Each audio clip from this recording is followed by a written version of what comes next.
Okay, I actually. Ooh, wait, what's this? Oh shoot, I think I screwed it up. Yeah, I screwed it up. I meant to mute it.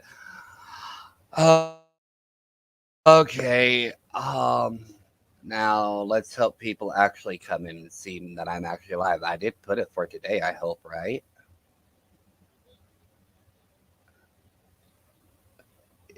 Yeah. Okay, I am going to. Um. Yeah. How do I send the link again? Okay.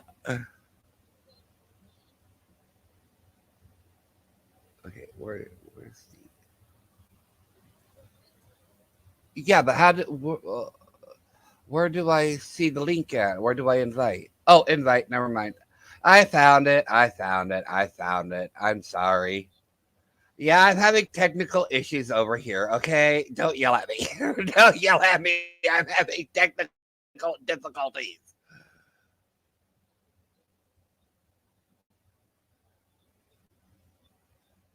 Um, there's the link.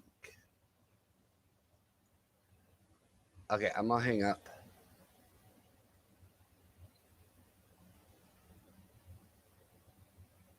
Uh,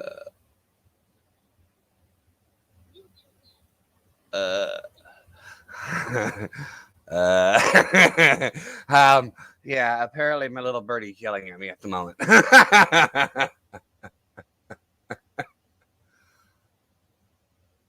YouTube.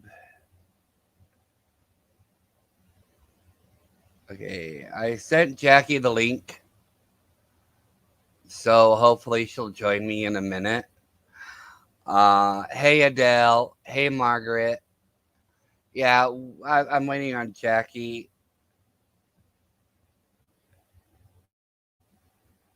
Once I get her up here, we should be fine.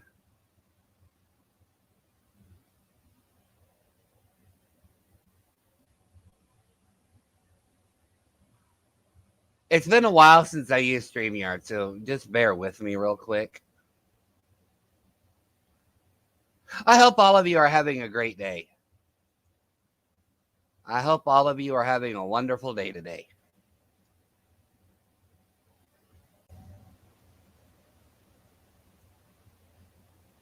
Yep, there she is. There she is. Hello. Miss Sunshine. We got to teach you how to use StreamYard. You might need to take AT2's courses. Because here's the thing, guys. He didn't need to press go live until I came backstage. He played the intro, all of Well, that. I did play the intro. Well, I did play He's the sitting intro. there talking to me, and I'm on Discord with him, and he's like, I'm like, I just went to the video. I'm like, what? You're live already? Like, what did you do? Oh, we need to teach Dom all about StreamYard. How to be a YouTuber. Hi, kitty. The cat is saying hello, everyone. Oh my gosh. But that's neither here or there. We're here today to talk about a couple things with you guys. We have a lot. Yeah, To we do go have a over. lot. Yeah. We do have a lot. This is gonna be my when he starts talking. I have a new emoji. It'll be this one. Go on. See, he doesn't even have an emoji, guys. Like, we got to help him here. We got to help. I'm not that important yet, unfortunately. I'm not like you, Jackie. Listen, before I even started going live, I learned about everything. So I need to just teach you. I know, Kitty. Uncle Dom is crazy. I know. We know. Yeah, but it's more entertaining when I make a mistake or go, oops. True. Here.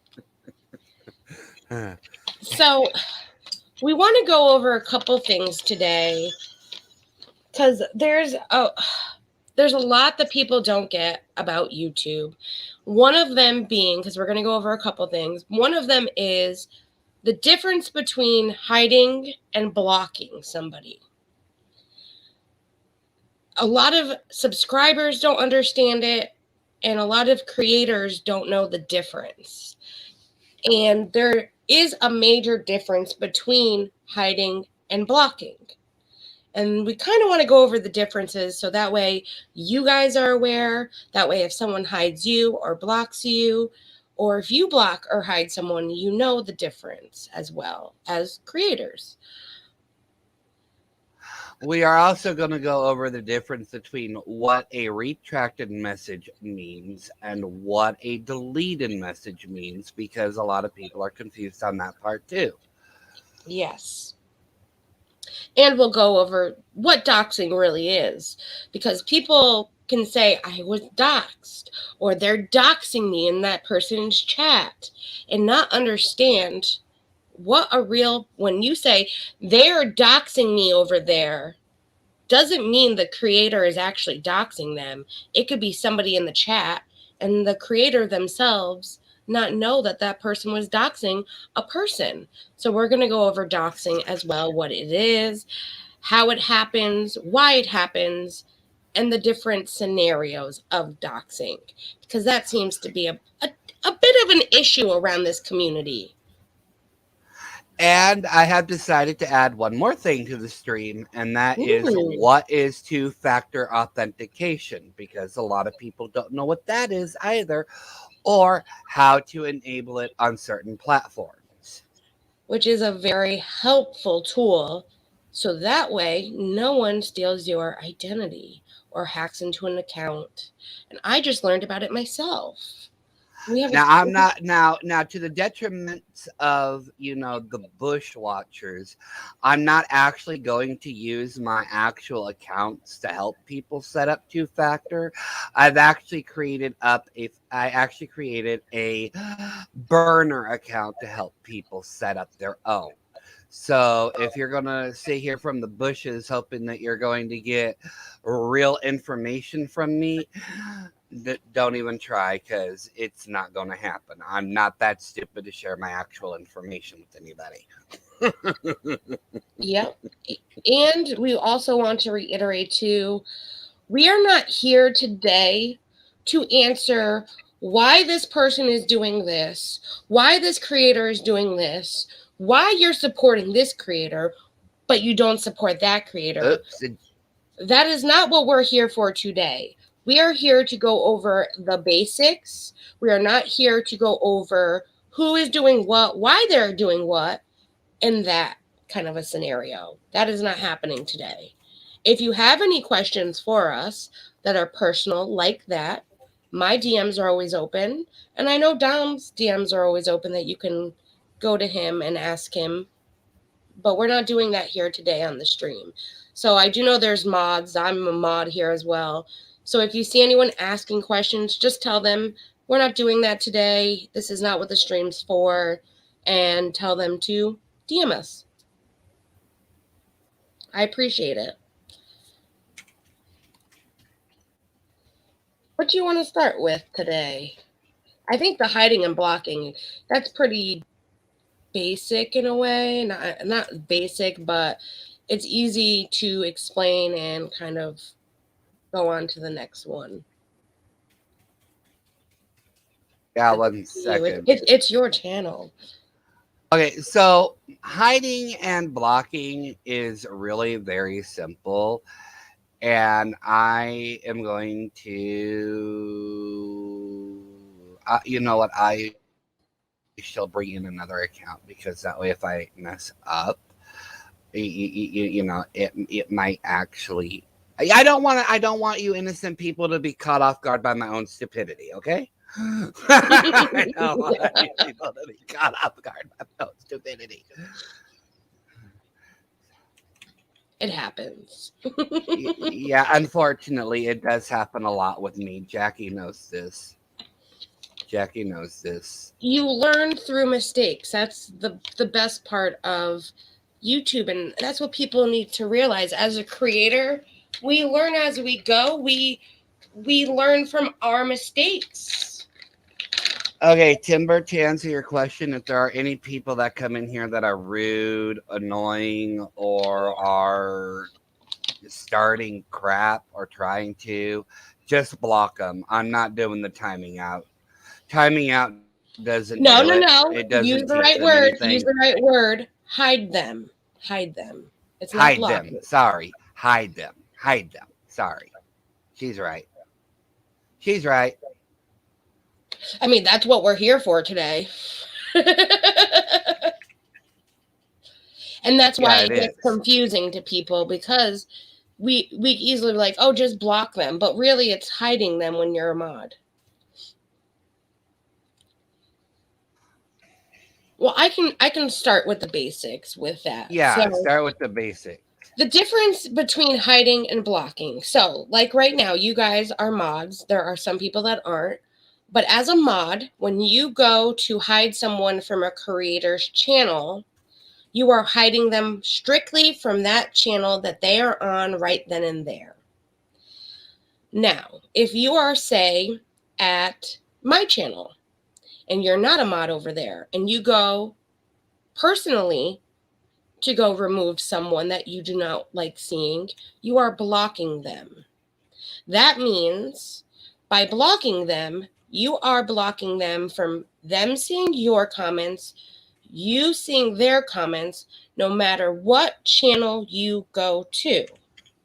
As a creator, if I block someone, say I'm in Dom's and I'm not a mod, because I am a mod, but say I was here at Dom's and I went and blocked someone I didn't really want to see.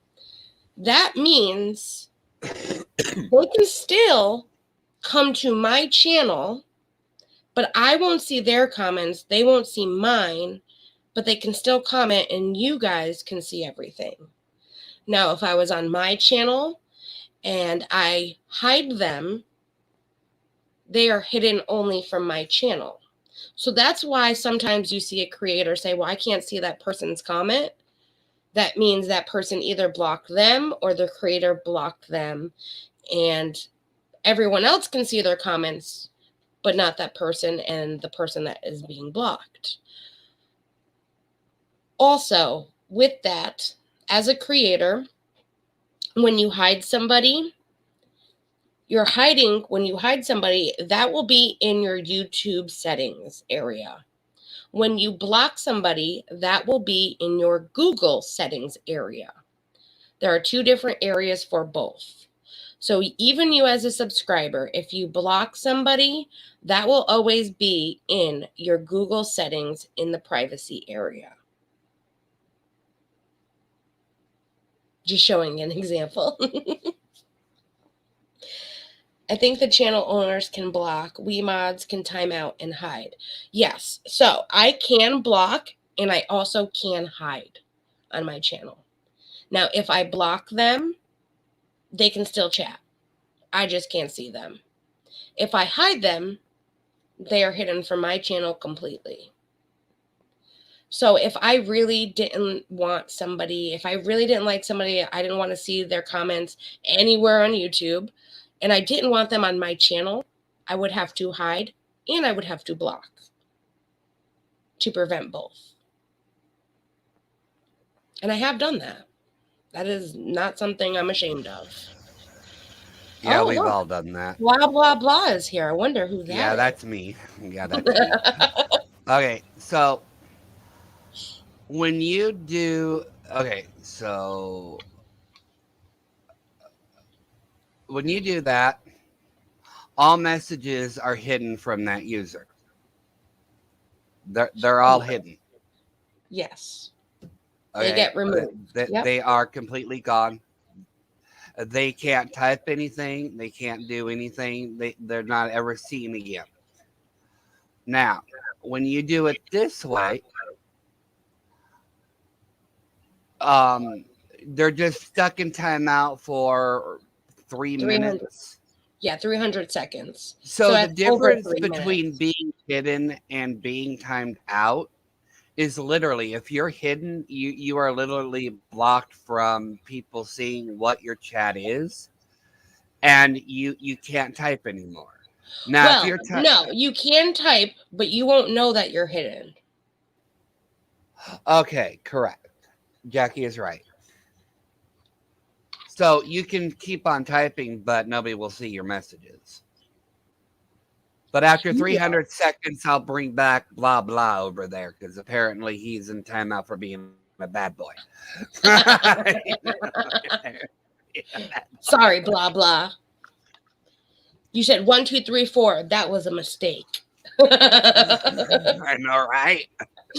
Had So to add something to my. so once a user is hidden, you can still see your own messages, but nobody else will see them. If you're timed out for 300 seconds, that's 3 minutes, and then you can type again. Now, there is a way to block people if you're a creator from your chat room, from entering your chat completely. I don't know the ins and outs of that because I haven't figured that one out yet, but I'm pretty sure Jackie knows.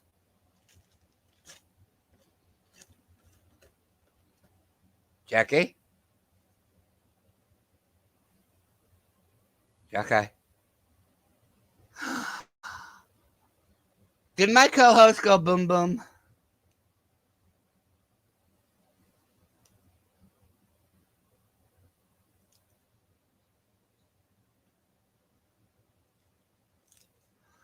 Yeah, my co host went boom boom.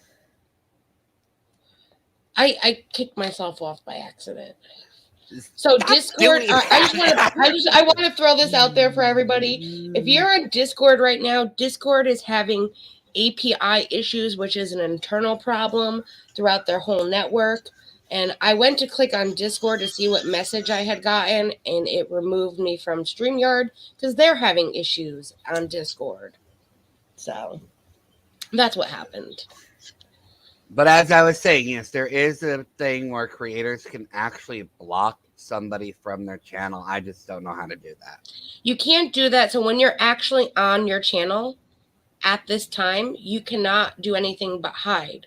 But say you're in my chat on my channel and you don't like blah, blah, blah, and they're there talking, saying 1, 2, 3, 4, and you don't want to see them, that's when you can block them. But when you're actually on your channel, the only thing you can do at that time is hide them. So say you were watching me live, blah, blah, blah comes in, you can block them. Now you're here on your channel. The only thing that you can do right now is hide them. It's kind of a safety mechanism that YouTube puts in a perspective kind of way, even though it really it's just that's how YouTube is. It's giving the creator access to hide them from their channel completely, but being able to see them elsewhere.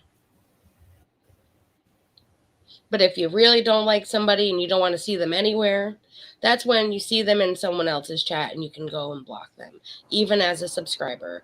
As a subscriber, the really only thing you can do is block. If you have a comment, say that person left a comment on your YouTube, if you have, say, one video and you're not really a creator, you can hide them from your channel. But mostly subscribers can only block. And I have yet to block anybody. Go figure on that one. Oh, I have. I've blocked and I've hidden.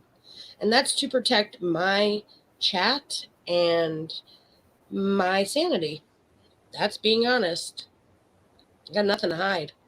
If I really just don't want to see what other people are saying, that I just know that dislike me and we've had issues, it's just easier for me not to see them. It keeps somebody else's chat peaceful. So that way they don't see that I'm there. They can't see that I'm commenting. I can see what they're commenting to know, that I'm even there. Unless the creator puts my comment up on the screen, then they can see that I'm there. But still, they still can't see everything that I'm saying, which is keeping peace at other creators' channels, in my opinion. And that's Yes, why it I does block come it. in handy for that. It does. Because I like to be at channels where there are people that don't necessarily like me, and I prefer just not to have any drama at all. People think that I like drama. I absolutely hate it. I've never had this kind of drama in my life till recently, and to prevent it, I block it. It's being in my opinion, it's being an adult. I've moved on. You don't need to see me. I don't need to see you. And we can still be in the same area and have fun. Yep. Oh, Brandon, you're fine. We're not going to hide or block you. Brandon, you're fine. We're not here to block you. We know you're a good guy. We're not going to ever block Brandon you. was an absolute amazing guy today. He stood up for me, and I really appreciate it. I do want to say thank you. Now, And I am going to share what I found first, and then Jacci can share what she found. So, we are going to see if I can do this without screwing anything up, but I make no promises or guarantees. After all, I am behind the wheel today, and I'm driving this little crazy train down the tracks. hello, Dina the cat. And I we just may want to say eventually we're crash. not spilling any tea today, sisters. Not today. We're just going over the basics. You better be nice to Dina the cat. That's my boyfriend over there. He's trying to keep tabs on me, apparently. Okay, I gotta remember how to do this. Okay. And just another troll, if you have an opinion with me, actually, I should say you by your correct name, Jamie. If you have an issue with me, you can DM me. Because we are not talking. We started this stream off by saying we are not here to talk about what is going on with the community. We are going over the basics of YouTube. So if you don't like something that I have done or said, you know where to find me. And don't talk about putting my mental health or somebody else's on the line, because you have no idea what I've gone through this morning. Thank you.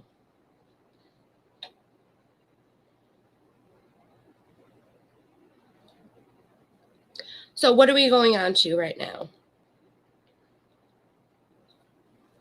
We're going on to doxing or a different topic?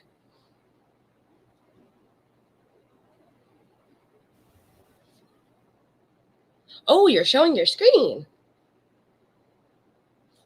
I'm excited. Oh, he kicked himself out.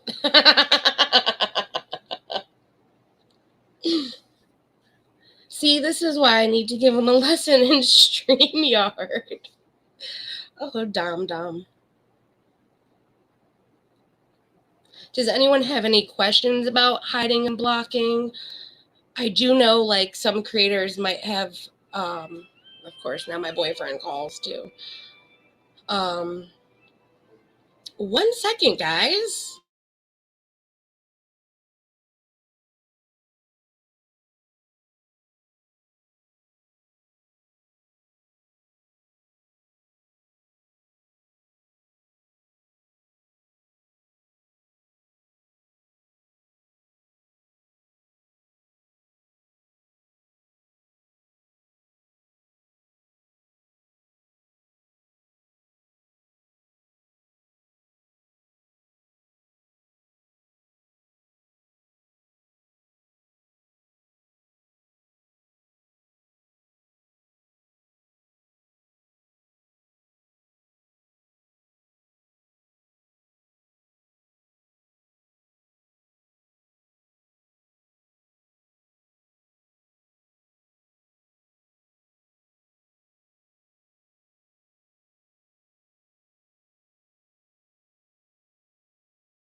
I'm sorry, guys. I had to mute because my boyfriend's on his way home from work, and I thought Dom was going to be here with me, but he decided to drop out. He's having technical issues. Okay. Well, I would, if anyone has any questions between what hiding and doxing is, I'd be more than happy to answer any of them. If not, Like I said, we're going to go over what doxing is today. He added a couple more things that he didn't tell me. I do know one of them is, what did he say? I can't even remember. See? Hello, Pope. Hello, Mrs. Roadhog. I do know, though, that say you are having issues with other people in the community and you do want to enter streams where they might be there. Blocking is not to block someone so that way they can't say anything to you, because they can easily message you if they have an issue. You're just keeping the peace. And there's a lot of things going on in this community, not our community in general, but a lot of other communities through YouTube. The blocking is just simple to keep the peace between everybody. You and your technical issues. I kick myself off, you kick yourself off, then my boyfriend calls. It's like two-factor. Yes, that was the one he added on me. Two-factor. Lord. Okay, so yeah, apparently I had something in the background running, and I thought I closed the program, and I didn't, and it just decided to go, we don't like that you're running this program, so we're just going to freeze your entire computer. Oh, no. Reset. All right. Oh, boy. You have an avatar. Why don't you use it? Do you not know how to use it? I don't know why it doesn't work in Chrome. If I'm on Firefox, yeah, I've already done it. If I'm running it on Firefox, it works great. If I'm running on Chrome, it does not work a damn. Well, that's why I don't use Chrome. Sorry, Pope. Now we'll try this again. If this happens again, I swear I'm going to throw this computer out the damn door. Hopefully you don't have like 20 million tabs open like I do. No, I don't. Oh, here we go. Dun, dun, dun, dun, dun. Okay, here we go. This is the doxing guide, what it is, statistics, legality, and prevention. Now, I am going to say something about this article. And one of the things that I will mention is that one of the recommendations that it does say does make it look like they are victim shaming when they are not. So I'm going to point that out. They are not victim shaming. They are just giving information to help you actually make yourself a lot safer online. The term doxing, also commonly known as doxing, first emerged among online hackers in the 1990s. It's not relatively new, believe it or not. Not another housewife. Hate to say this, but you're not the first one to use the term. Hey, we're not mentioning other creators. Cut it out.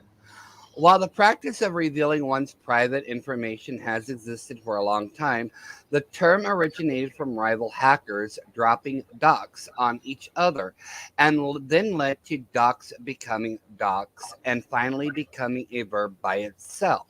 That is, without the prefix drop. What is doxing? According to Kaspersky, doxing is the act of revealing, identifying information about someone online, such as their real name, home address, workplace, phone, financial, and other personal information, which is then circulated to the public without the victim's permission. The feat is usually perpetrated by intimate partners or friends, both online and offline, internet strangers, media publications, companies, hackers, or anyone who may possess animosity towards you. One of the most well-known and earliest instances of doxing was when anti-abortion activists secured abortion providers' personal information, such as home addresses, phone numbers, and photographs, and posted them as a hit list. Ooh, that's bad. Ooh, that's bad.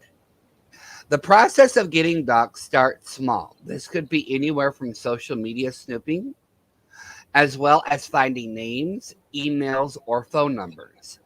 Because of how easy it is for individuals to have their private information relayed to the public, including through people search sites, Garbo does not provide access to an individual's full name, address, or other personal identifying information. Okay, that's nice to know. These relatively minor pieces of information can lead to bigger stunts such as examining file metadata, which can also impart individuals with personal information. As files such as Word documents have sections that reveal who set the document up and edited, as well as when and where it was created. IP logging occurs when hackers slip an invisible piece of code called the IP logger into one's device via text or email, which allows them to track down one's IP address. This is why I tell everybody, if you get a text or an email from somebody you do not know, don't click on anything. Just block that person, delete that message. Don't even bother reading it, because people will use that info to get as much info from you as they can. Never open anything from anybody you do not know.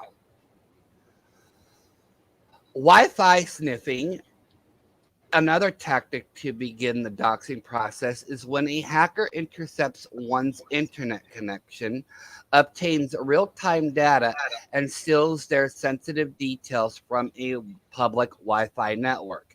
This is also another reason why you do not use public Wi-Fi. You only use public Wi-Fi if it's the last option. And even if you do, there are steps to protect your devices and to protect you. We'll probably go through that in another video because the steps are kind of lengthy, and we'll probably provide a more detailed setup for people who have to use a public Wi-Fi who want to be connected safely. Real quick, JFID has a question. Does anyone recommend a VPN to protect yourself? Yes, I actually do recommend a VPN. You can use NordVPN. NordVPN is really good.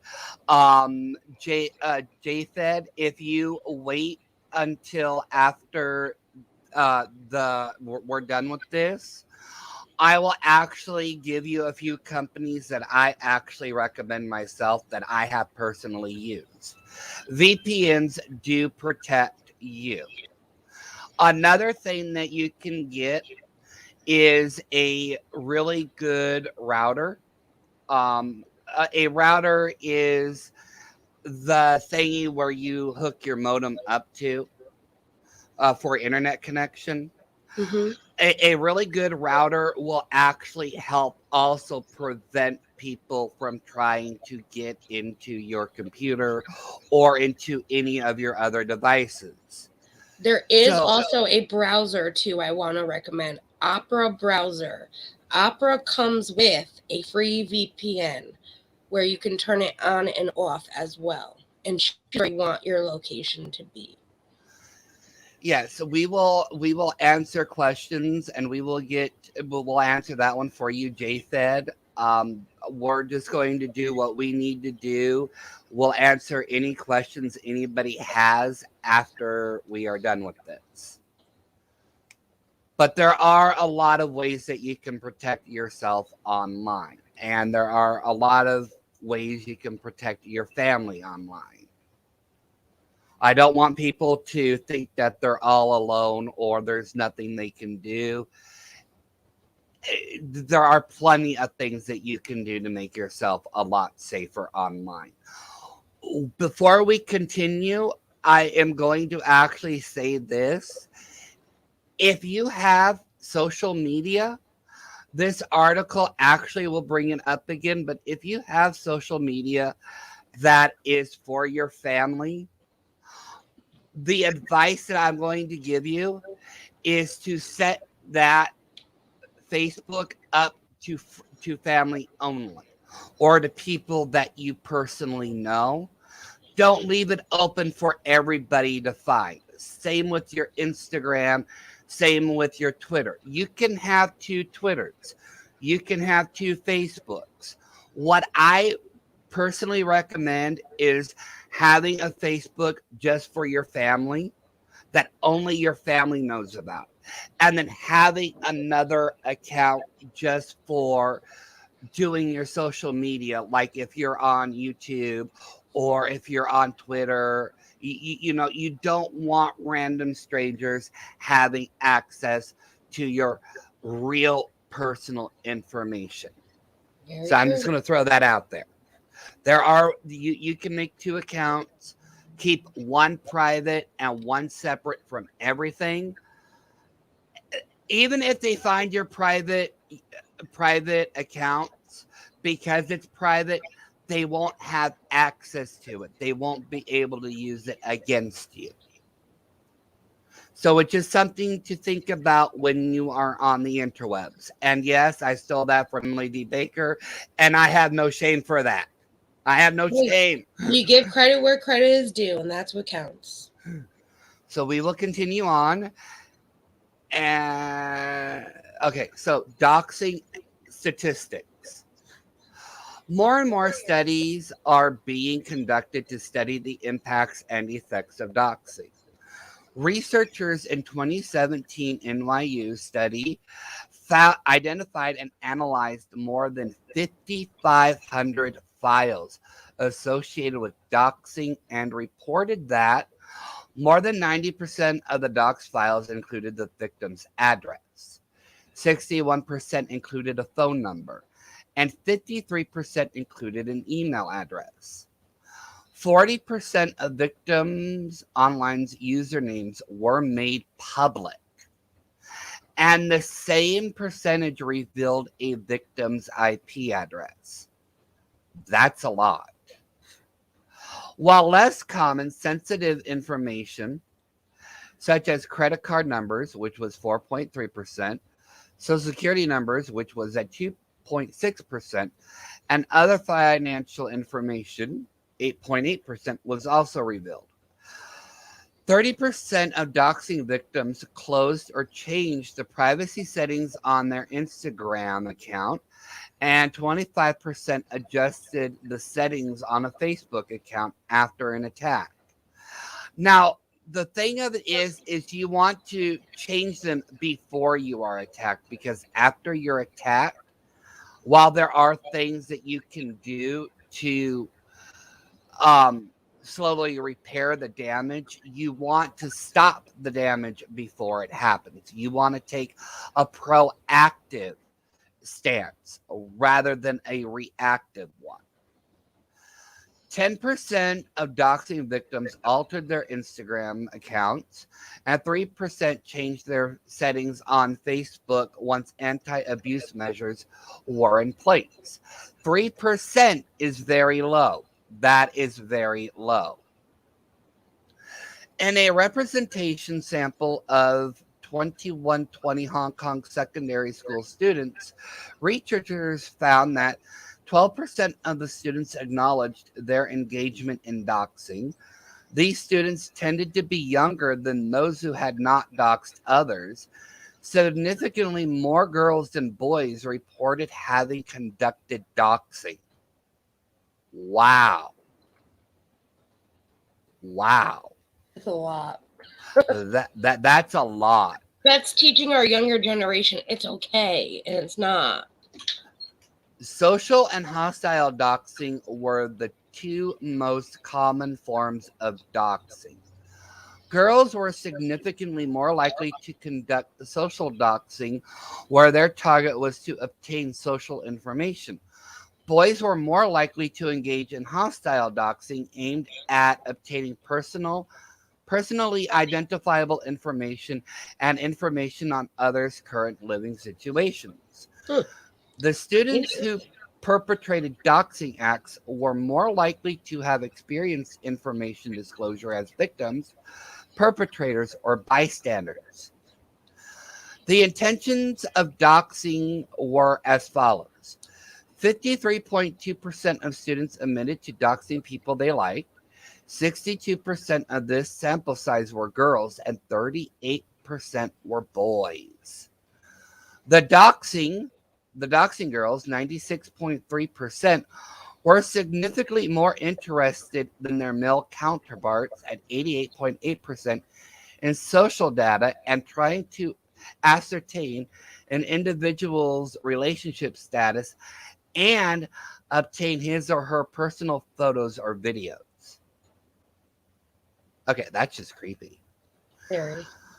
More girls, 86.7% than boys at 66.8%, chose social networking services as their doxing platform. Target information of doxing. Significantly more boys than girls reported having obtained personally identifiable information. 16.3%, example given, ID card numbers, passport numbers, and current information on the current living situation. 49.9%, example given, home address, parents' names of their victims through doxing. 50% of the doxing perpetrators chose targets whom they disliked. Those who specifically targeted individuals they disliked were more interested in obtaining personal identifiable information. 22.1% current living situation information, and 51% identifiable information is at 22.1%. Current living information is at 58.1%, and private information is at 77.3%. Hold on 1 second.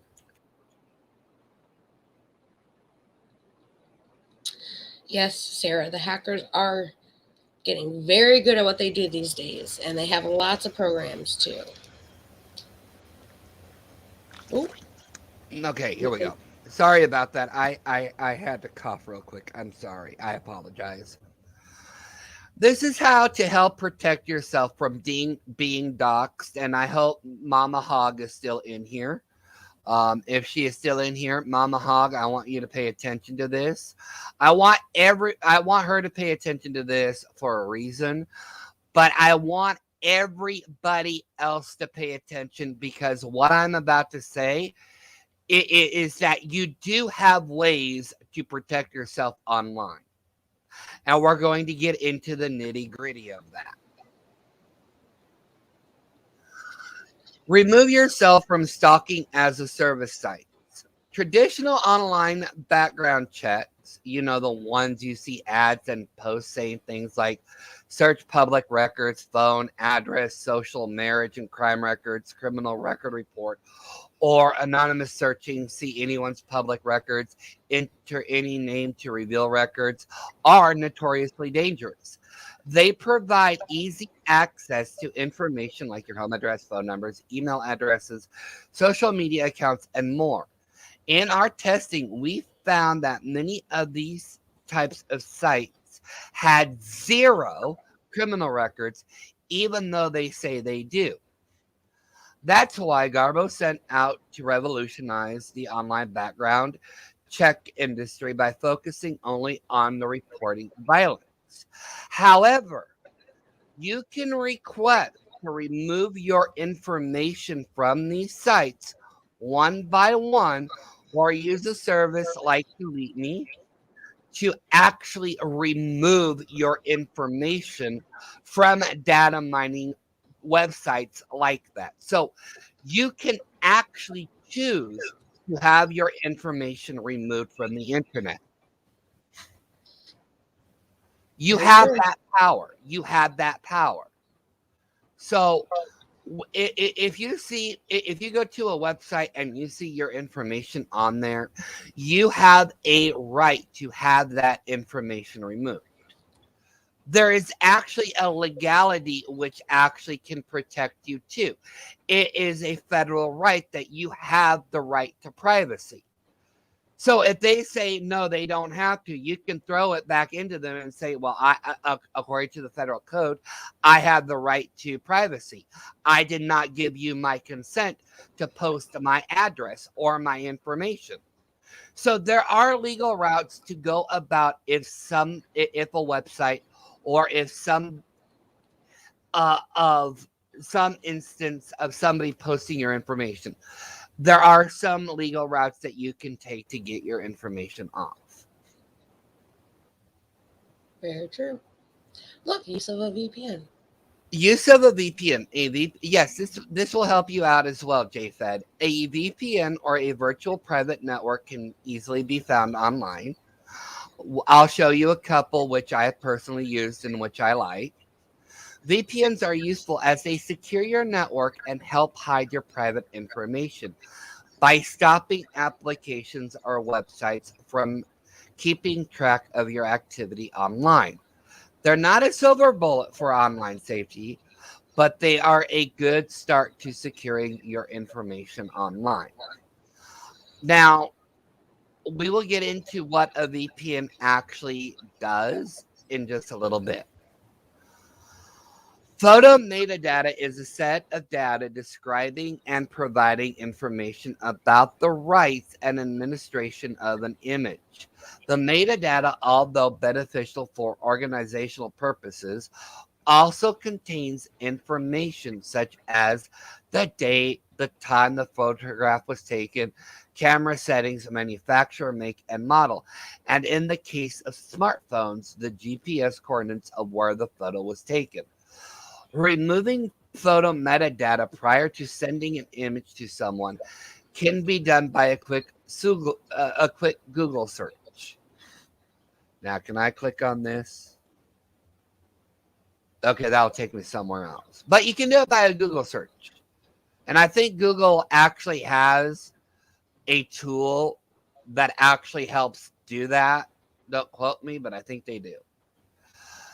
Use strong passwords and a password manager. Now, I'm against password managers. The only reason why I'm against password managers is because they are very useful.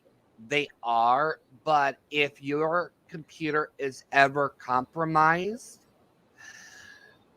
that means that your password manager could be compromised itself. Mm-hmm. Personally, what I have is I actually have a notebook where I keep my passwords Same here. and my usernames. So Yes. all my usernames and my passwords are on a notebook. They're on my desk. They are not kept online anywhere. They are not backed up in any cloud. With everything going on, it's really pointless to have a password manager on your computer or on your smartphone. If you need a password manager, notebooks are great. They are old fashioned. You don't have to worry about the internet's getting a hold of it. And if you're really concerned about people coming in and out of your home, or wandering eyes in your family, you can take the notebook, put it somewhere, hide it real good that you only know about. That no, nothing will ever replace a notebook. Nothing will ever replace a notebook.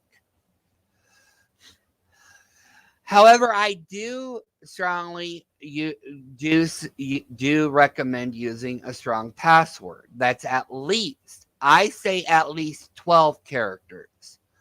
They should contain letters that are upper and lowercase, numbers, and symbols. And they should not have no relation to information about yourself, whether it's your birthday, your name, your pet's name, or your pet name that your significant other gave you, or a pet name your family gave you. It should have no identifying factors whatsoever. And there are password generators out there that will create strong passwords for you. Password managers allow the users to store, generate, and manage passwords. See this? No. See, this is why I say no to password managers, because they store and manage your passwords for local applications and online services. Yet, some password managers actually connect to the cloud as well.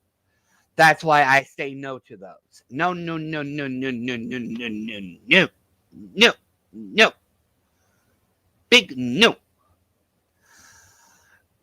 Another thing that you can do is clean up your Google results.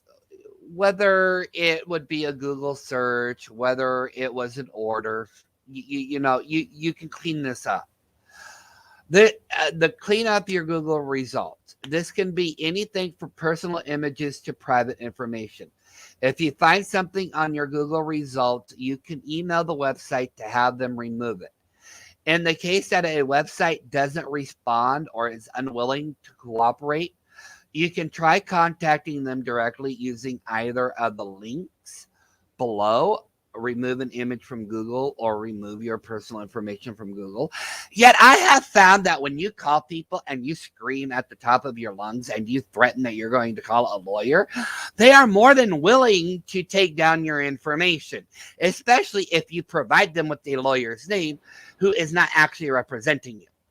They do that now. Advice. That's just his advice. Yeah, it actually works. If you get really mad at them and you start spewing out lawyers' names, they have a tendency of backing down really quickly and bending to your whim. I've learned that. Now, here's something else, and I did not know about this. Don't trust online quizzes and app permissions. Now, I knew about app permissions. I didn't know about online quizzes, so we're going to talk a little bit about this. Kaspersky writes that although online quizzes may appear harmless, you may unwillingly provide a rich source of personal information, which could come in the form of questions that serve as security questions or access to your social media accounts. That is why this is why I tell people, and I'm going to tell all of you, if you're signing up for a service and they want access to your personal accounts, do your research before you allow them that access. Send them an email of why they need access to your social medias. If they don't respond to you, or if their answer is not up to your liking, or if it doesn't make sense to you, don't allow it. Just tell them, no, I don't want nothing to do with it. This seems fishy to me. I'm not even going to do it. I'm not going to use your services anymore, and just move on. Number 7 is review your device permissions and apps. This is what you should be doing at least once a week if you can, but at least once a month. If you download a lot of new apps, or even if you're using apps that you forgot about, you need to make sure that you're looking for everything, because you could still have apps that you don't use.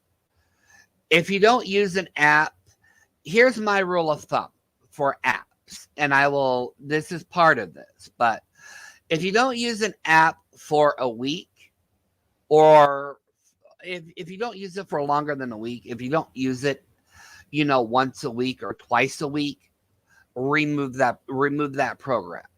Just remove it. Because if you're not going to use it daily, or if you're not going to use it as often as you think you're going to, it's not worth the security risk, and it's not worth using your beloved limited space on your beloved little phone. Because we all know phones do not have a lot of space on them. Cheapskates. If you download a lot of new apps, you want to keep checking the permission settings you give them. If someone else has access to your device, a partner, a child, a family member, make sure you check your app permissions for unknown applications you did not download. If you're worried about being stalked or doxxed, make sure seemingly harmless apps don't have your location turned on. Now, contrary to belief, a lot of apps actually do not need your location. Like, for example, I have an app on my phone called Flip, and Flip is a local grocery guide to tell you what's on sale at your local supermarket and whatnot. They actually don't need your location. You can just type in your zip code. So if you have a device that lets you if you have an app, I should say, sorry, let me correct myself. If you have an app that lets you type in your zip code rather than needing your location, turn the location off. Because they'll only be able to use your location, okay. Blah, blah, blah, blah, blah. Yeah. They'll only be able to use your zip code while you are in the app. As when using your location, it doesn't matter if you're in the app or not. They will have constant access to where you are going. So, like I said, if you can use your zip code instead of your actual location, shut the location off. Yes. Okay. I always have my location shut off. Like the Friends feature on iPhone. Okay, so make sure seemingly harmless apps don't have your location turned on, like the Friends feature on iPhones. Also, make sure they didn't give themselves access to your calendar. This is what I'm going to bring up again. I understand that a lot of people have digital calendars, whether it's a Google calendar, whether it's a calendar through Apple. There is ways that you can set up to make your calendars private. If there are any apps or any type of company that wants access to your calendar, that is a red flag. Don't even. It's a red flag. There are certain information that they need access to, but there's a lot Adele, of information. hold on. Adele, don't worry about John Z. He's a good friend of ours. He likes to. John Z, I am so sorry. John Z, you've been timed out. Don't worry. You'll be back. Sorry. It's okay, Adele. You didn't know. Oh, I am so sorry, John Z. Oh, I am so sorry. Yeah, he's good. He's good. He's good. He's very good, people. Yeah, he's very good. He brings he lightens the mood. He's also a YouTube creator if you want to check him out. Yeah, he is. So there are ways if there are apps that are trying to get certain access to information that you see that seems suspicious to you, don't install the app. Don't give them any type of permission, because ultimately it's your choice. But if it feels odd to you, then it's better to go with your gut instinct. 9 out of 10 times, your gut instinct is going to be on your side. And everybody should know this. 9 out of 10 times, go with your gut. Don't even, just remember, listen to your gut.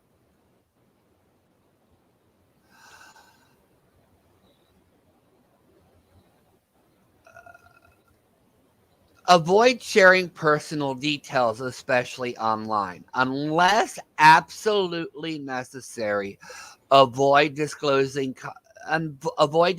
confidential information, such as your address, your driver's license, your social security number, or any credit card or bank account information. Now, this is where a lot of people are going to throw the book at me.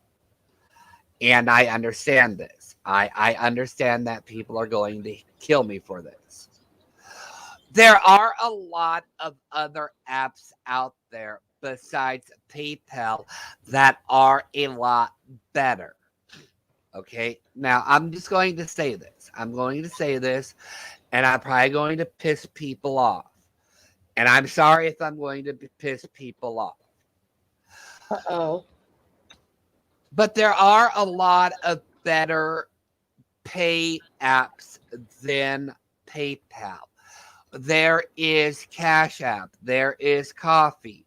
Uh, there Venmo. is there is another one out there too Venmo. that people can donate to you without them getting your personal information. Oh, yes, that one, yep. PayPal, on the other hand, when you pay somebody, they are going to be able to see your name. They're going to be able to see certain things that they shouldn't be seeing. Yes. So, Also, with that coffee app, it doesn't need to just be coffee. You can set it for pizza. You can set it for makeup. You can set it for anything you want that has an emoji, pretty much.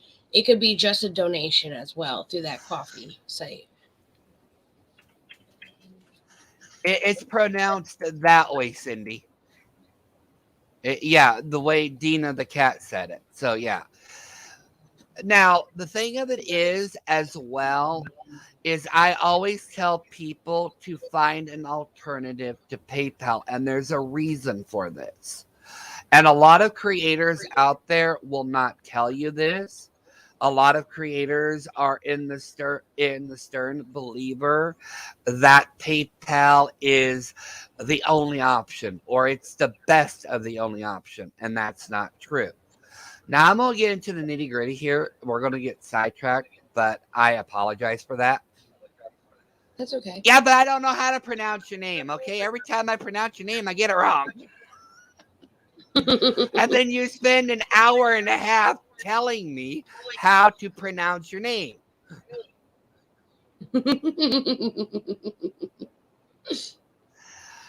PayPal is not the most secure platform on the internet. PayPal has been hacked before, and they will be hacked again. They are not 100% safe. Another thing about PayPal is this. Let's say you are a creator on YouTube, okay? Now, let's say you have merchandise. Okay, I'm going to use this. Let's say Jacci has a Unicorn Squad t-shirt, and she sends it to me.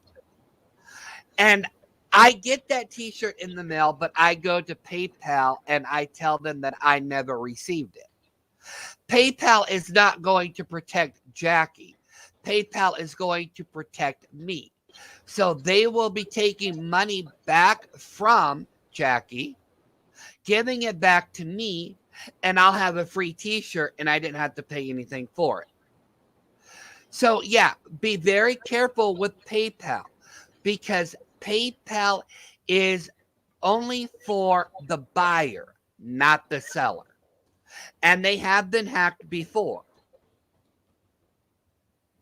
So I always tell people, if you want people to donate to you, I find another more reputable company. There are many companies out there that are so much more better than PayPal. Yes. More better. Now, another thing is this, and I am on the stern believer of this. I know a lot of creators will come at me for this. Cindy Queen Selfie, please do not kill me, okay? You know I love you, girl. Don't kill me. Hey, John Z's back. Yeah, John Z is back. Yay! If you are a creator, try sticking with the super chats if at all possible. The reason for this is because not only are you protecting yourself, but you are also protecting your subscribers from possibly being doxxed. So I know a lot of people don't like that 30% that YouTube takes out. I understand that there are certain circumstances where people can't do the super stickers or super chats. I'm not dissing those people. I'm just saying, when at all possible, use the YouTube feature and then go and do a third party. Always try to make it as safe not only for you, but your subscribers. That's all I'm saying. Just try to make it as safe as you possibly can for everybody involved.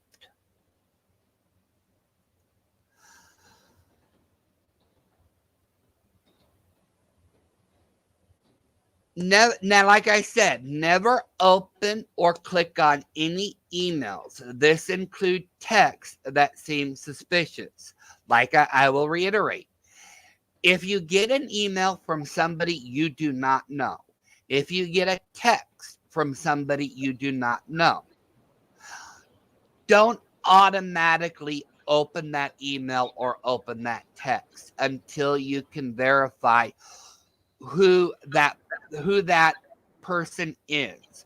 And there are ways to identify who a person is without getting into their personal information. You can always Google a phone number to see if it comes back as a business.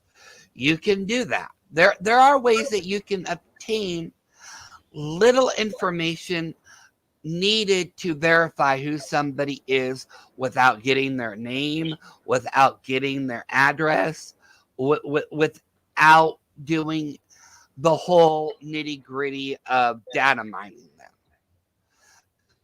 There are ways. Just be very careful when you're dealing with emails and texts.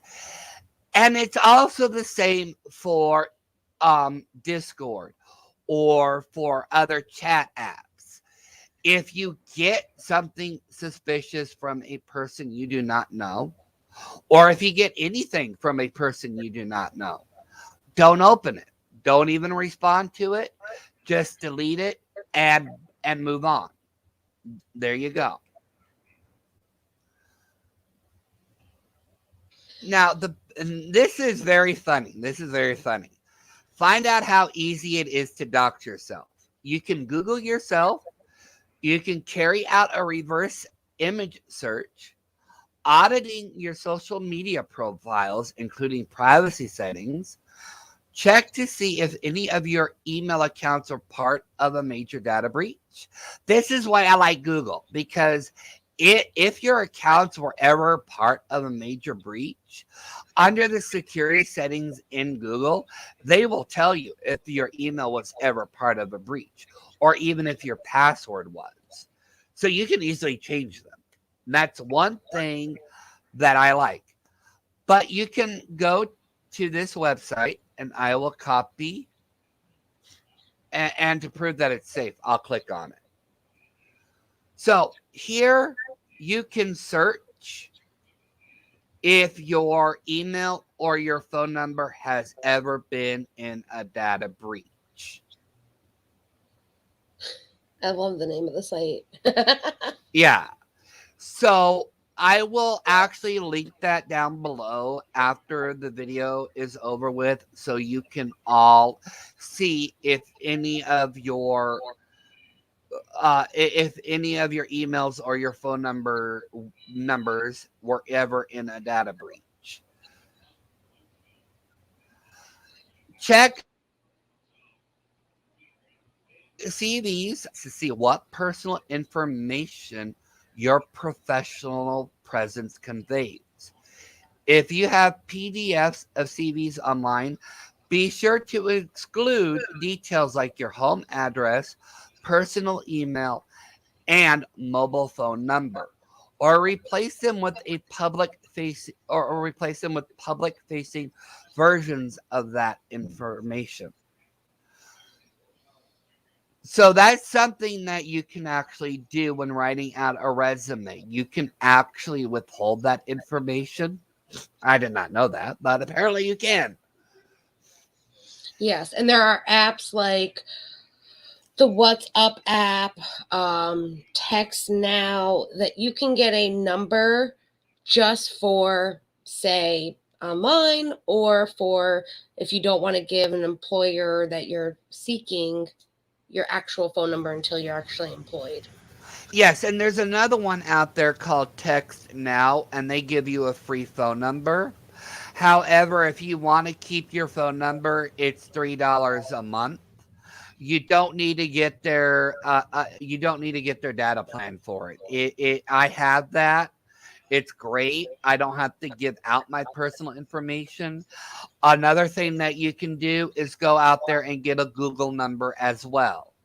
So you can link your Google Mhm. number up to your home phone or to your cell phone.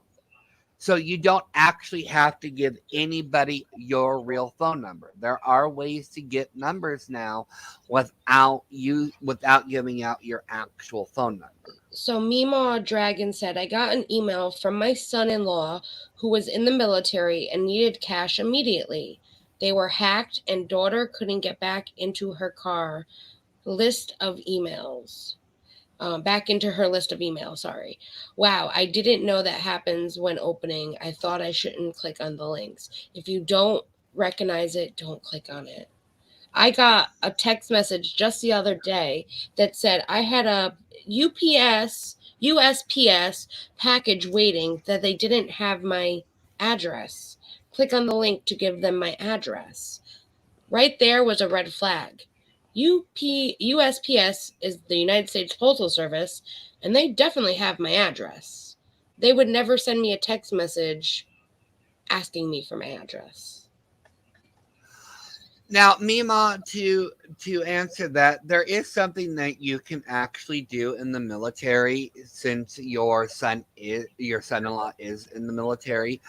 You can actually go to a military base Yes. and you can actually send your son-in-law money through the military themselves. But that's if she's close to one. Yeah, that is if well, you can even do it through the reserves, from what I understand. That is true. You can. I did know someone that worked at the reserves. So So yeah. if you have a reserves near you, or a training camp, or even a recruitment center, you can actually go there, give them your son-in-law's rank and number, and they will pass that on to your son-in-law. So you don't actually have to worry about sending him money over the internet. The military is actually really good at getting stuff from family members to enlisted members. And a lot of people don't know that. A lot of people don't know that. They don't know that's an option, but it is. Yes. Now going into, is doxing illegal? Now, this one is topsy turvy, and I will explain why in just a minute, but we are going to read this. As doxing is an act that reveals personal information of an individual online, doxing tends not to be illegal, specifically if the obtained details were exposed in a public domain and found using legal methods. Now, this is where it gets topsy turvy. If a website was, if let's say somebody found your details that through legal means, let's say if Jacci shared me her information, that would be legal. That would be a legally obtained method. However, let's say I decided to data mine for Jackie's information. Data mining would be stalking her Instagrams, her Twitters, or tricking her to click on a link to fill out a questionnaire or a survey, and she gives me her information that way. That is illegal. That would actually get me in trouble because got her I got her information through illicit means. But there is privacy laws as well that does protect you. Yes. There are privacy laws that do protect you. So, for example, there's a certain somebody, I will not mention who that certain somebody is, who is trying to get information on me, who is trying to go through a third party or through third parties to get information about who I am, where I live, what state am I in, what country am I in, am I so and so, do I have any pictures online? What they are doing is actually a violation of my privacy, and that is federally illegal. Facts. That is federally illegal. Mm-hmm. Now, if I shared that information willingly, that would be something different. But if they're trying to get my information to use for illicit deeds, which they are, that's federally illegal, and I'm federally protected from that. And I will state this now. I have a lawyer on retainer. That's all I'm going to say. I have a lawyer on retainer. I That's do all want I'm to gonna throw say. another example out there. So, say I give Dom my personal information and things happen between our friendship and we are no longer friends. If he goes and puts out my personal information that I gave to him, doing it maliciously to hurt me, that is also a violation of my privacy. Some states you can go after them legally, some don't. And that is a big issue that is happening with people that we need to get laws passed in certain states that don't have it. Yes. Now, as we go, now as they okay. However, doxing can also fall under certain laws in place to combat stalking, harassment, and threats. Remember, under the U.S. federal statute, stalking is a crime now, harassment is a crime now, and threatening is a crime now. Making doxing illegal also depends on the particular information shared by the perpetrator as well as the doxing victim. For instance, disclosing an individual name on the internet would not be seen or cannot be seen as serious as exposing somebody's actual address. So let's say I'm calling Jackie Jackie. That's not literally a bad thing. But here's the thing that can be considered serious. And this is where I had the but earlier when I was reading this. Let's say Jackie is a pseudonym for her real name. Let's say Jackie is not even her real name. It's just an alias that she is running behind to protect who her real identity is. Now, if I got her real information and I started using her actual name, that would be considered a crime because I had no right to use her actual name. And John Z has gone completely off the deep end. Okay. Oh, this is why I love having him here. We need a good laugh. John Z has gone off the deep end. I like Dina. Is the cat walking on the keyboard? He's used to my cat walking all over the keyboard. Oh, he was cleaning his keyboard, guys. It's okay. He was only just cleaning the keyboard.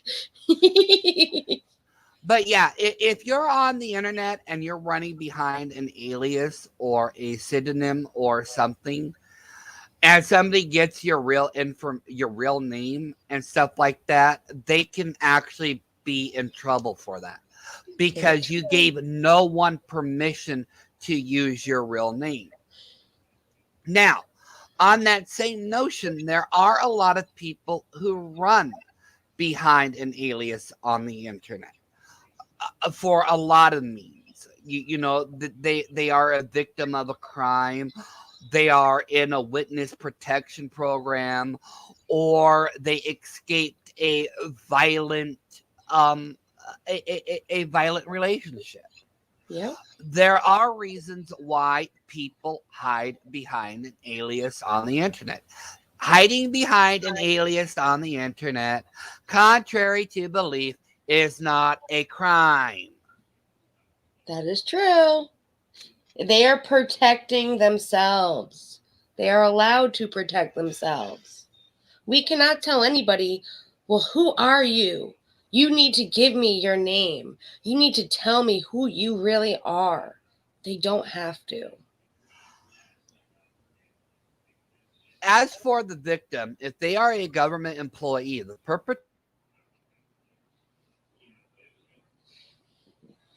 Did Dom just cut out? perpetrator. There we go. Oh, can you hear me? Yep, it cut out for a second. Oh.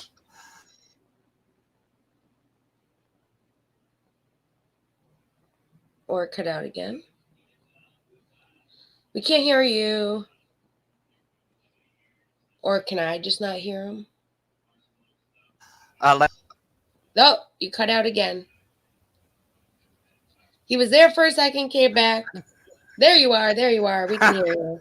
What the hell is going on? It's that new headset. I think your crap is broke. Can you still hear me now?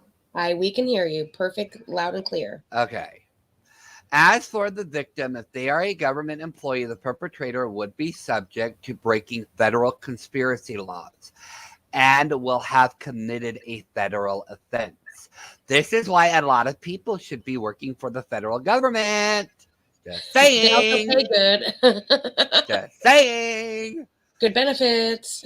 Because doxing is a relatively recent offense, I guess. To me, it's not really that recent. It's very new, though. A lot of people don't know what doxing is, so it is very relatively new to most people. As it began with the use of technology, laws are not set in place and not as flushed out. Regardless of whether doxing is legal, on many websites, doxing is seen as a violation of their terms of service, and the perpetrator can be banned.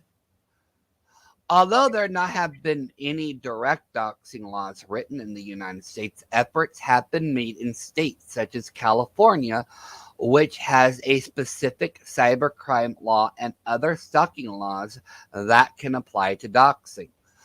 Doxing legal action must first be divided into civil law and criminal law. And they go into that. State and federal laws relating to doxing in California include the California Penal Code 653.2 PC, electronic cyber harassment. This is a state law for California that specifically targets cyber harassment, such as doxing. It makes it illegal for any person to use an electronic device, such as a computer, phone, or tablet, to intentionally cause another person to fear for their safety, harass, torment, terrorize, or cause injury to another person with no legitimate purpose, make personal and identifying information or electronic messages of a harassing nature available to view and download. Violating this law can result into up to 1 year in county jail and or a fine up to $1,000. Actually, I think that needs to be more stricter. To me, that needs to be more stricter. Number 18 U.S. Code 226818 2015. Stalking. This law runs through the federal courts and was originally written to target stalking, but the wording allows it to apply to cyber stalking and doxing.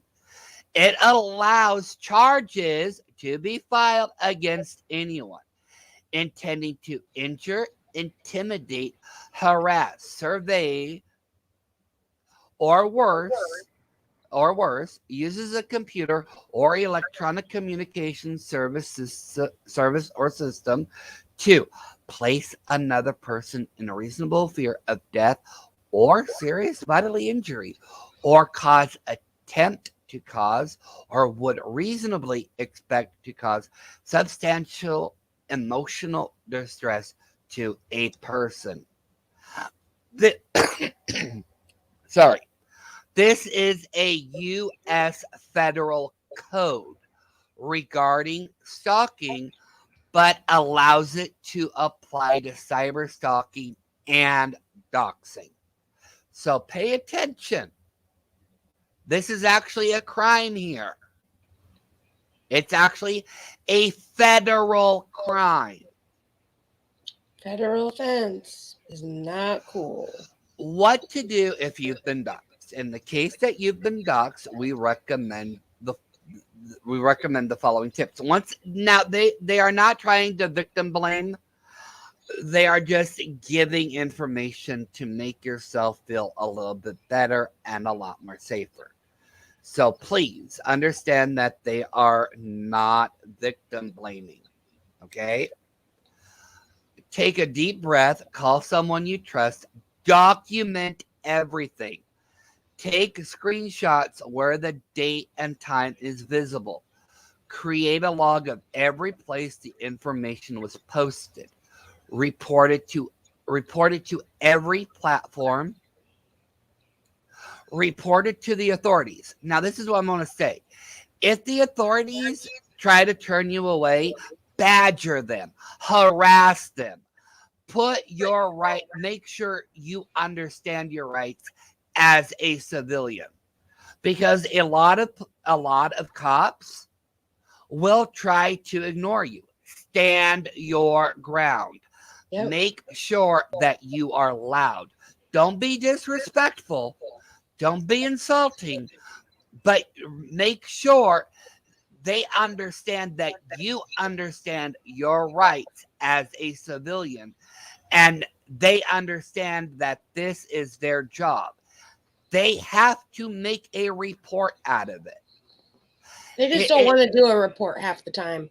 I'm sorry. If they say no, if they say no, or if they try to come up with an excuse, this is what you can do. You can call them. You can badger them. You can actually go to the newspaper. There are ways around that you can get the police department to take you serious. You can ask for their superior as well. Yes, there are ways where you can get your voice heard. Never take no as an answer. Never take no as an answer. You have rights as an individual. Now, having a report is in your best interest. It may not be in their best interest, but it is in your best interest. If you have a report, that means the report is official. And if you have to take legal matters, you have that report to back up your case if you have to take it legally. And I do want to throw out there too, if you are worried that you do not have funding for a lawyer, there are groups, there are organizations, there are also schools and colleges that there are people going to become a lawyer, that they do and take cases like this.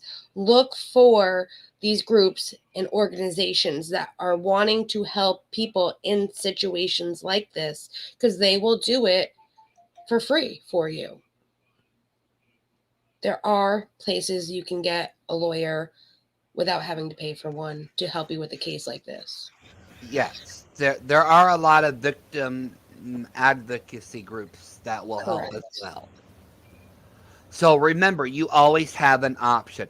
It might seem detrimental, but if you put the time into it, it's worth it in the long run.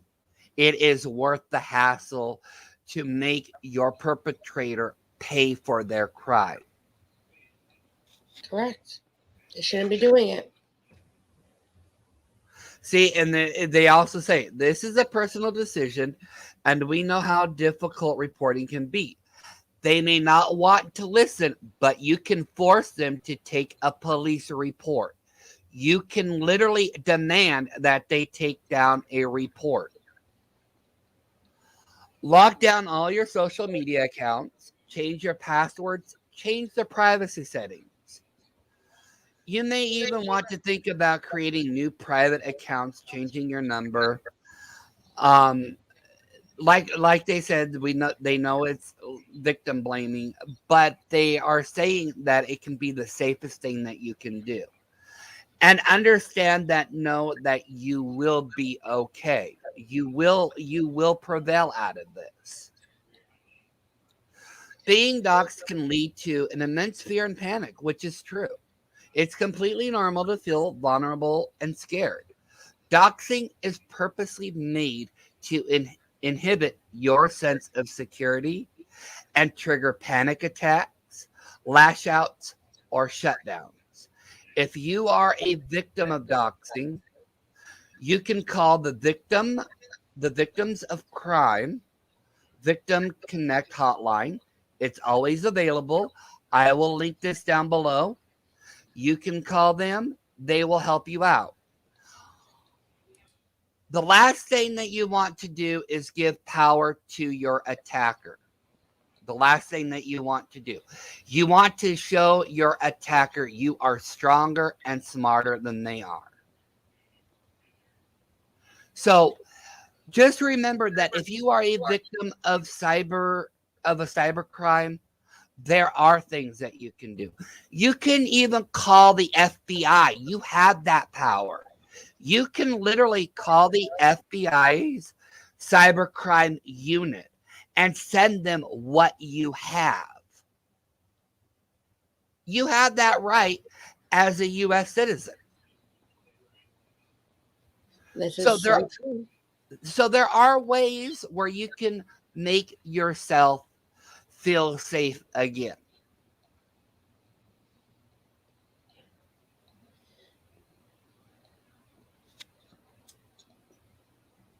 No one should ever feel that they're in the predicament that they are not safe. Correct. Now let me see if I can do this. Now I can't do what I wanted to do the first time, so I'm gonna have to do it the other way. So Jackie, keep the masses entertained for a moment. Oh, okay. Talk about your nails or something. No, I'm going to talk about doxing still. So, what people don't get, there's a lot of things that happen on YouTube, especially, that people don't get. And that is when a creator, say they have, like everyone right here now in the chat, someone can easily make up a sock account with, say, for instance, Dom's real name and last name. Now, I don't know his real name and last name. If they're in the chat using that, I, as a creator who does not know his real name or his last name, would not know that is a dox. The only person that would know that is a dox would be Dom himself. Now, you need to contact that creator and let them know, hey, this is a sock account. They are using my name and they are doxing me. But when other creators come at other creators saying there was a account doxing me and you did nothing, that's bullshit. How am I supposed to know Dom's real name to remove that unless they give it to me? So when you see things like this creator allowed doxing in her chat or their chat, that necessarily might not be true. That person might not know that person's real name, real last name, to know that someone was in their chat doxing. And it doesn't mean, like, they could be in the chat saying, hey, how are you? I'm new here, or I love your channel. It doesn't have to be anything that way. They can literally be using my name right now and doxing me. And that's what people don't understand. And if I knew Dom's real name and last name and I saw it in the chat as a sock account, I would remove it. But we all don't know each other's real names, especially when we don't put it out there. So that is a big thing that is happening a lot in this community on YouTube. Not just this small YouTuber community, all over YouTube.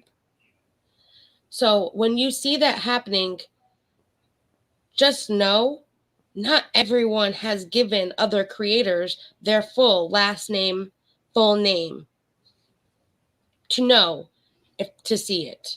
Now, if they would like to prevent that, they see it, say the creator sees it themselves. Like I said, contact the creator. It's happening in their chat. Let them know nicely that this account is a sock account. And can you please remove it because it is doxing me? There is no need to go public and make it look like people are doxing other people when they have no idea that it was a dox. I know myself, I was accused of it as a moderator for somebody else's chat. And that's the other thing that happens. People come, they'll dox in the chat, and the comment will be removed. But you have that grace period of within a second to 10 seconds to a minute, however long it takes a message to be removed, that someone can take a screenshot. And that's what happened to me. I was a moderator for a chat. Someone put out an information. I didn't know if this was a creator's last name, but I removed the comment for their protection just in case, because the comment looked suspicious. And I still got in trouble saying that, do you condone this? No, I don't. I don't condone any doxing, period. If another creator that I watch is doing it, does not mean I condone what they are doing. It means I myself would never do it. And I will go to that creator personally behind the scenes and say, I don't agree with you doing this. Can you please stop? And if they don't stop and they continue to do it, that's when I speak up. I'm an adult. I handle things behind the scenes. That's what most adults do. We have one-on-one conversations. I just want to throw that out there because that is a big, big thing happening in this community and on YouTube. And people are getting blamed for doxes that they would never condone. I see you have something on the screen for us. Just 1 second here. Okay. 1 second. Not a problem. Okay, so a lot of people don't know how to set up two-factor authentication. So we're going to work with this on Google. But please note that this does also work on Facebook. It's pretty much the same guidelines for Facebook.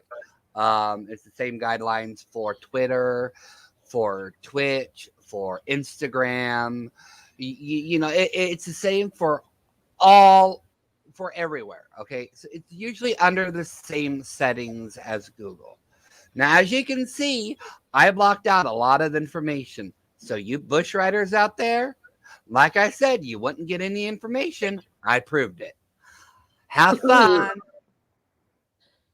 Okay, so when you want to enable two-step authentication, you will be going to your Google account, which is at the top, and in the drop-down menu, you want to go to Manage Your Google Account. Then you will be going to Security. Now, when you scroll down, you'll see where it says password, last changed, or last used. And then you'll see where it says use your phone to sign in. And then you'll see a two-step verification. Now, you can use your phone to sign in. The way that I have my two-factor setup set on my main accounts is that I have my phone hooked up, and I also have the Google Authentication app. Now, with the Google Authentication app, you are given a 6-digit security code to sign into your account. Only you see that. Only you see those numbers. Nobody else does. There So if is somebody, also there is for two-factor, you can set it as it sends you a new one every time to your phone as well. that too. I have it on both. I have it set up for my phone and for the authenticator app. So if this also means that if somebody is trying to log into your account, if they successfully log into your account, I should say, you are given a notification and you can boot them out really quickly, and it blocks them temporarily from re-signing into your account. It gives you enough time to change your password. Now, like I said, it goes for every social, it's pretty much the same under every platform. You just have to find the security. Under security, you should see where it says two-step verification. I set it up to notify me by my phone, and I have set it up for the Google authentication app. Everybody should enable this. It should be the same on the phone as well. If you're using a phone, it should be the same if you're using a tablet. Just look for the settings and then go to security. And I will say, I have both set up the authenticator and the phone number, and I'll give you an example why. My phone overheated and my phone no longer worked. I was then locked out of a lot of accounts because I did not have a phone to get the authenticator app on or a text message. Thank God I had a tablet that I was able to get the authenticator app on to be able to get onto accounts. So that's why it's good to sometimes have both. And I do believe a lot of social medias, Instagram, Twitter, you can set up two-factor on pretty much any website that has two-factor, which is a lot of websites because a lot of people are setting this up. Yes, so literally what Pope said, the two-step verification is like the last line of defense. Literally, if you set up two-step verification, it makes it nearly. I'm not saying it makes it impossible. What I'm saying is it makes it nearly impossible to get into your accounts. Everything that I have is set up for two-factor. So they can try to get into my accounts. Now, what I did though, this is what I did. And this may not be what everybody else would do.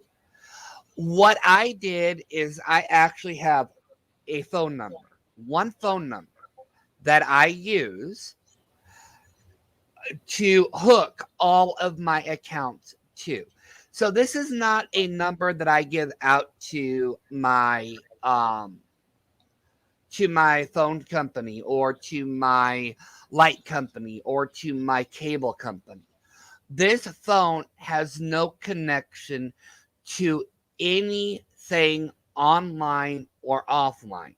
It's only used to verify my accounts. Now, the reason why I did that is this way, if somebody got a hold of my phone number or if they got a hold of something else, that number that they try to use will not get them into my accounts. They can make a what's that word I'm looking for? Help me know this. There is a way for people to duplicate your phone number to make it look like it's actually you. So having a phone number just for your two-factor authentication that has no connection anywhere actually makes it impossible to to um to actually get into your accounts, because they cannot duplicate or impersonate a number they have. Yeah, it's cloning, it's sim cloning, correct. Thank you, Pope. But they can't clone something they don't have access to or don't know.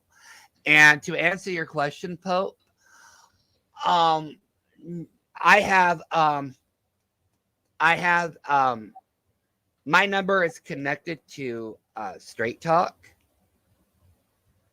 and it's the cheapest plan. I think it's like $15 a month. It doesn't have unlimited number, it doesn't have unlimited minutes or whatever. But I don't, like I said, you're not using it to make calls. You're not using it to text people. You just want a number that nobody knows except you to set up your two-factor. I do want to throw out another tip too. So I have, well, not recent anymore, but it's been about a year almost. It will be a year in June. My Facebook got hacked into. I did not have two-factor set up. So when I got hacked, the first thing that Facebook asked me is, do you want to turn two-factor on? I said yes, not knowing what two-factor was at that time. That has now locked me out of my account as well as the hacker. But if you are going to turn on two-factor, and when you turn it on, you will get a list of the numbers from the site, as well as putting in the Google Authenticator. That's what I use as the app. You can use whatever authenticator that you want. But make sure you write those numbers down. Put them in that password book that you have. Just in case, say your phone breaks, you have the numbers in that book. And what Jacci is referring to is you will get what is known as a list of backup codes. Those backup codes are what you want to keep track of. Because like she says, if your phone dies or, if your phone is ever stolen, you have the backup numbers for your authentication app or for everything that you have set up, so you can easily reset it back up on your new device. Yes, and Pope said SIM cloning or cloning your number. Yeah, that's what it's called. Yes. And Pope, the phone app that I use, that I give my number to that I gave to Jacci, I pay $3 a month for it. And as long as I pay that $3 a month, I don't really have to use it. The number is mine until I stop paying for it. And then it'll randomly regenerate a new phone number for me every 10, 20 days. But yeah, Pope is right. If you have a number app, make sure that you don't lose the number that you are using. Like I said, I use text now for their phone number, and I use Wi-Fi to make calls. I don't actually use my data plan for it. I don't. But yeah. But if you spend $3 a month for text now, you get a phone number that is yours until you cancel it. You don't need unlimited minutes. You don't need unlimited data. What you want is the option to have text sent to you. That's all you really want is a way for them to send you a text message. And $3 a month for text now as a backup number for a two-factor authentication, or to give people a number to call you, is not that bad. And like I said, if somebody gives out that phone number, you can get a brand new number. You can do it with Google Voice. Now, Google Voice doesn't necessarily work with every two-factor out there, which is why I got text now. But you can use a Google Voice number to give to people. And if people harass you, you can deactivate it and create a new number. I have a question myself. Say I'm changing my phone number. I'm going over to a new plan. Yes. Do you need to change that in the authenticator for the Yes. two-step before you do that. Yeah, before you do that, you have to change your number before you switch Because it. it's going to authenticate it before you change it. Because it's going to Correct. want to know it's you. Correct. Okay. Good to know. Because that's Yeah. what I was worried about. Wanted to make sure, and I kind of figured it, but I figured I'd ask as well.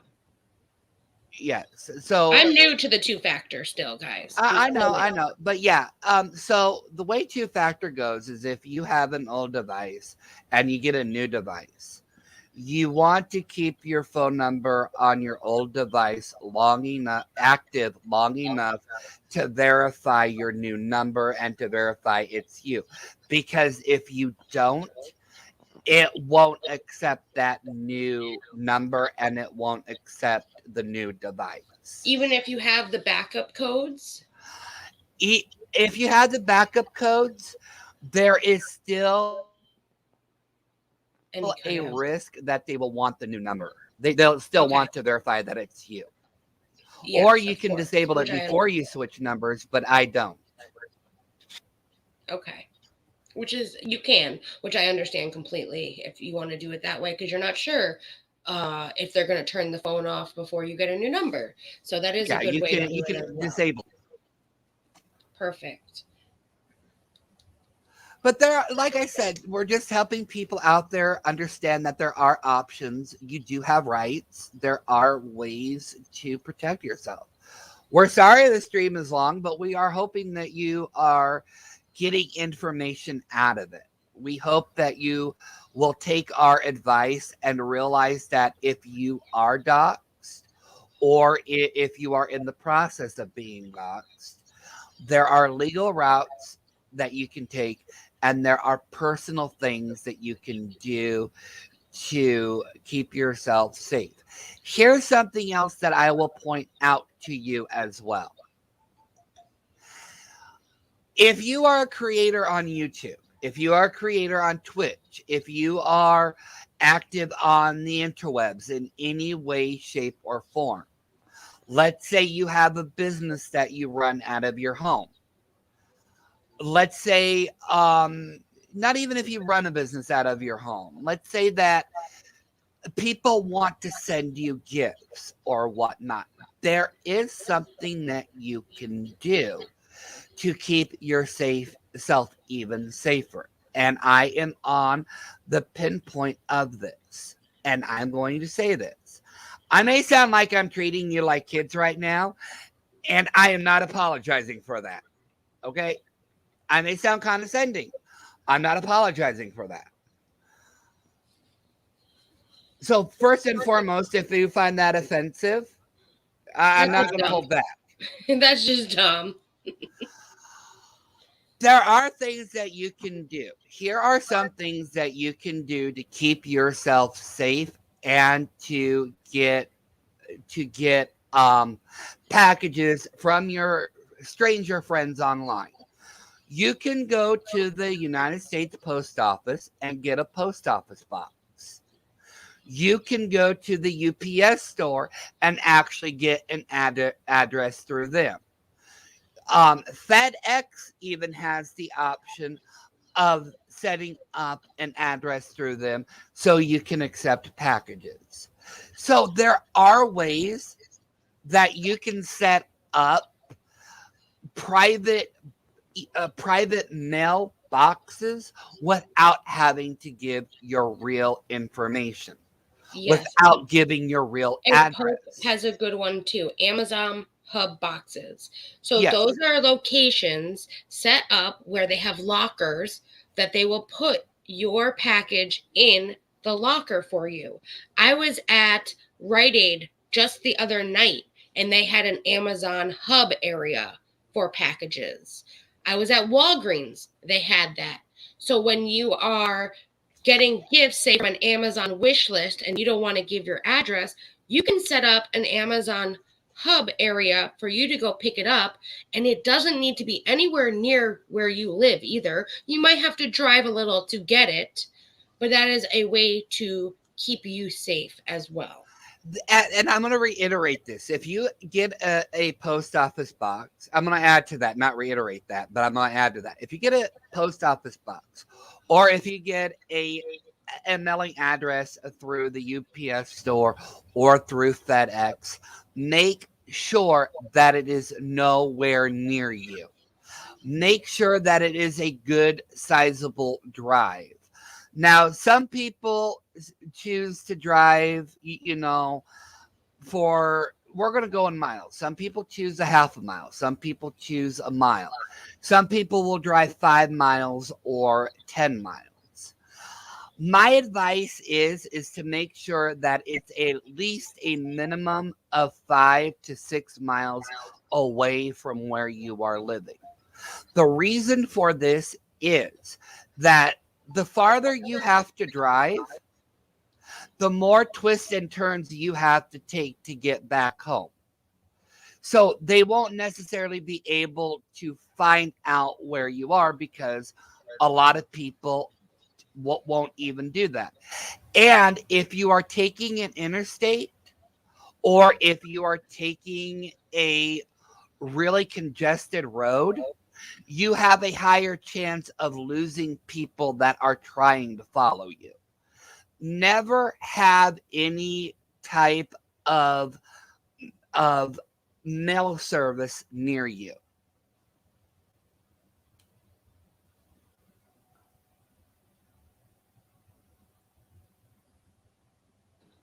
I agree completely. Oh my God, Jonesy. Oh my God. Well, he was absolutely right. He said there's literally no one on the internet that I could genuinely despise enough to want to share their personal details. I agree. There is nobody I despise that much that I'm willing to do that for. You could do the worst shit in the world to me and I still would not do that. That is who I am. Those are my morals. Those are my standards. But like I said, there are things to help you. This is why I tell people that um, I've said this before in private DMs. If you're on the interwebs, if you're starting a channel or if you are, whatnot, and you don't have money to to get a PO box right away, don't worry. Tell people, look, I don't feel comfortable giving out my real address. I don't have money to get a PO box right now, but I will get one when I can. You have the right as a creator and you have a right as a subscriber to say, look, I don't feel comfortable. If you can't understand that, then you know what? I'm going to go away or I'm going Or to just think, ignore why you. do they want it? Why are they persistent on wanting it? There could be other alternatives and motives to why they are trying to send you something. And maybe that if they can't accept no, you gotta think twice on why they're doing this sometimes. I know some people are kind, they just want to help, and I agree. But then there are those people that will keep, well, why can't I just send you this gift? Why? Or you give them that option of, hey, well, you can send it to this place. And they're like, no, I want to send it directly to you. If they're saying they want to keep sending it to directly to you and you're saying no, you don't have to accept that. And you have to think, maybe why are they doing this? Okay, Jonesy, we're going to go on to another part. Okay, so I want you to retract a comment you made. You I can got make it. it. Which one? No, he has to retract it himself because if you do it, it'll show up as deleted. It doesn't matter. Yeah, it does because what we got to explain the difference between retracted and deleted. Oh, okay, yes, okay. So, John, I am going to run to the bathroom for a second, so I'll okay. be right back. So, John Z, can you retract one of your statements? Or better yet, Chronic, can you retract the diapers comment if you're still here?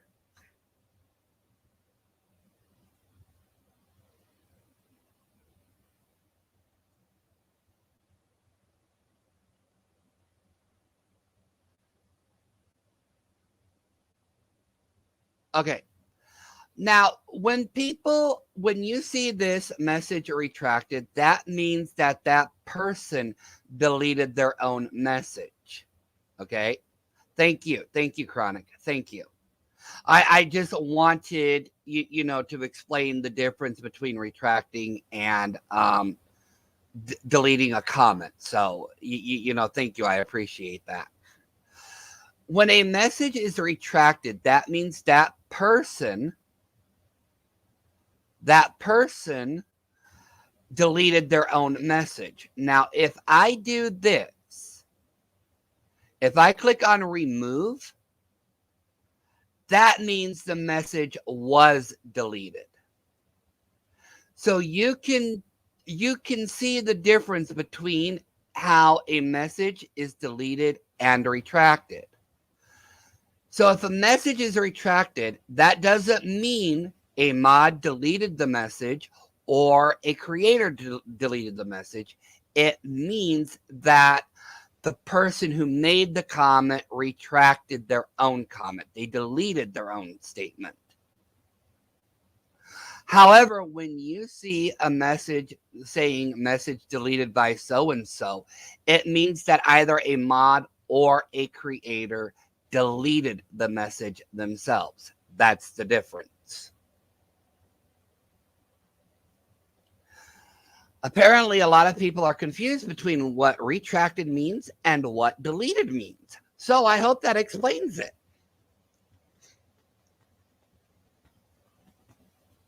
And I'm sorry, Jonesy, I had to delete your comment to explain it, and I'm sorry.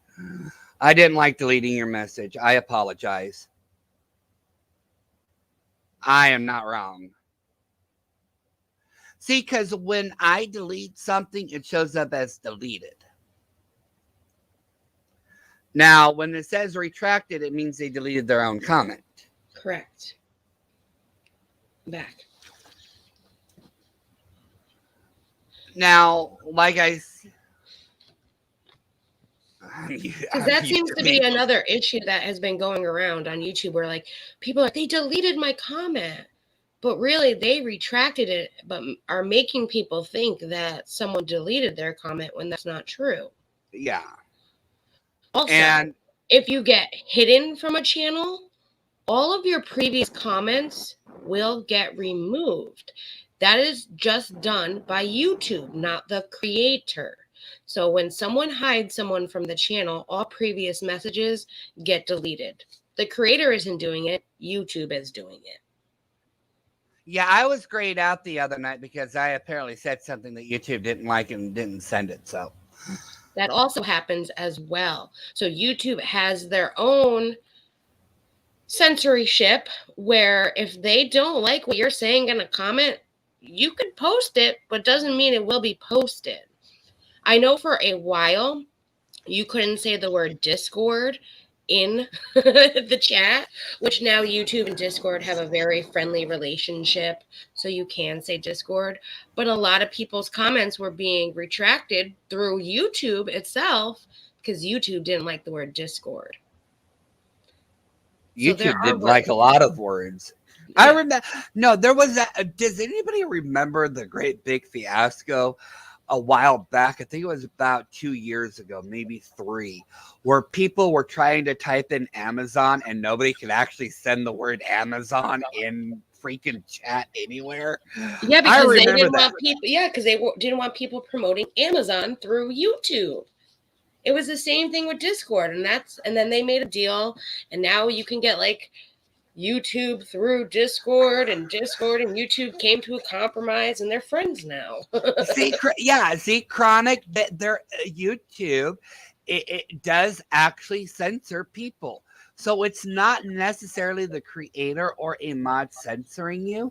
YouTube does censor its own people. There are things that you can't say. Mm-hmm. There is also, I do want to bring this up too. Here, babe. Have your treats. There is an area for creators, and this is also for protection for creators as well as something that can happen to subscribers. So on YouTube in the My Studio area, there is in the privacy area for creators an area where you can put blocked words. I I recommend all creators put your full name the way it is, first and last. Put your first name and your last name, especially if you don't want it out there, as well as your address, your phone number, your family members' names, your kids' names, your relatives' names. Full length, like not just the first name, but first and last.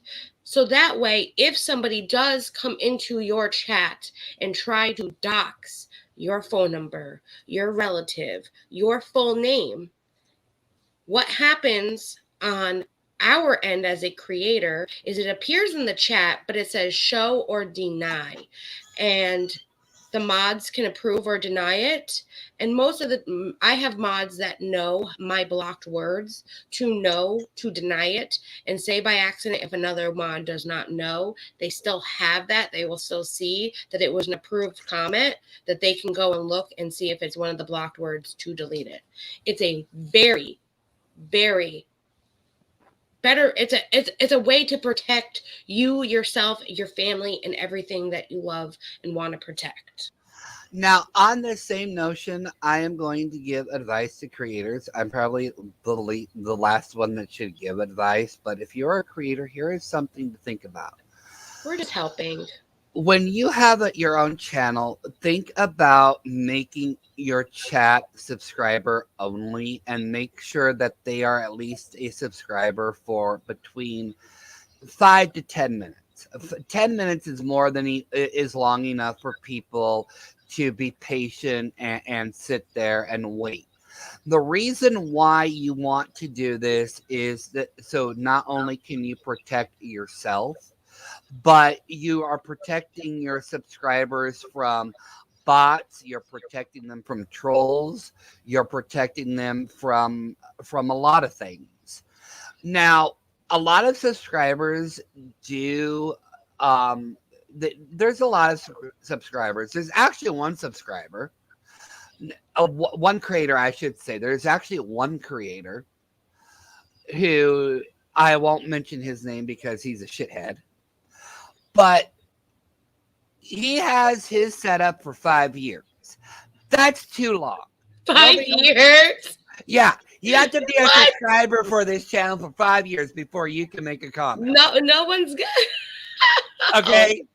And he thinks that's the best idea ever. Okay. I've heard like 7 days or a day, but not 5 years. That's insane. Yeah, he has it set up 5 You years. got to tell me in private who this creator is. I got to start subscribing. I need to be subscribed for 5 years, apparently. Oh, I'll type it in Discord in just a But minute. how do they get any viewership then, or going back and forth with their subscribers? I have no idea. I really don't. I don't know. Wow. But there is I think 5 days is a little bit too extreme because Jackie and I know somebody who did that, and even I was complaining to Jackie about that. But it was for protection reasons, and I understand. Yeah, I understand that. But usually, if you have it for a day, it makes them harder to, go into the chat. You want to make it so people who want to watch you can talk, but you also want to find a balance to keep the trolls at bay. Yep. And don't listen to all this hoopla either of these people saying, well, they're trying to hide something.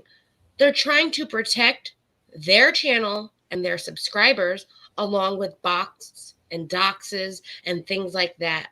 That is a safety mechanism. It was put in place for a reason. It's not to hide anything. It's not to have an echo chamber on their channel because they can easily subscribe and wait. It's to make sure there's safety put in place because there's a lot happening on these YouTube streets that we need to be safe, not only for ourselves, but our subscribers and the people that care about us. I think that's a line of bullshit that I've been hearing.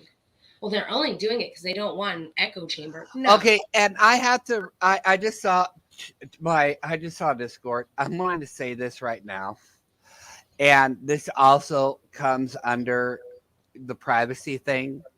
If you have an FBI investigation, whether you're part of it or you're in one, if a third party tries to contact the FBI for information, the FBI is not going to tell that perpetrator anything because there is nothing that they can say. Contacting the FBI about an investigation, regardless of who you are, is not going to get you any They're point. not going to give you any information, especially Correct. if it's an ongoing investigation. They're not going to tell some random stranger on the streets what's happening with someone else's case.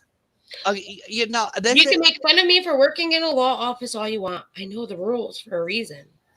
even the Freedom of Information Act, when it comes to the FBI, is very limited because the FBI, if they do share information, they will black out a lot of stuff. They will. They will It's just, also tell you a call was not made just to keep detractors away, keep things safe. I've had it happen, especially if it's harassment and stalking.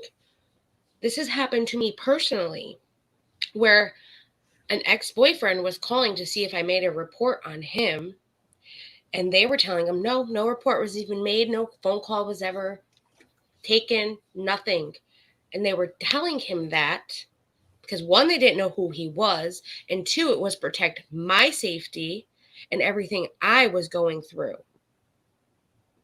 There are things in place. yeah. So if you've got people telling you they're going to call the FBI or they're going to call your local police department for information, let me make something quite clear. Let me make this clear so even the idiots in the bushes can understand it. And we all know who I'm talking about. But when you call a local police department or you call the FBI or you call a lawyer, they're not going to give you anything more than the basic information unless you can go down there and prove that you are involved somehow with the case. And that's very hard to do because they are keeping tabs and they are keeping records of everybody involved. If you're not on a list, or if your ID doesn't match what their records are, you're not going to get any information.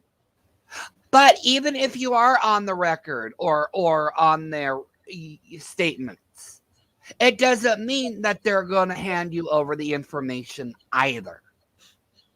When they are dealing with an investigation, the thing that cops and the FBI will do is they will make sure that all the information is protected as possible so the information does not get tainted in any way, shape, or form to protect the case they are building or they are working on.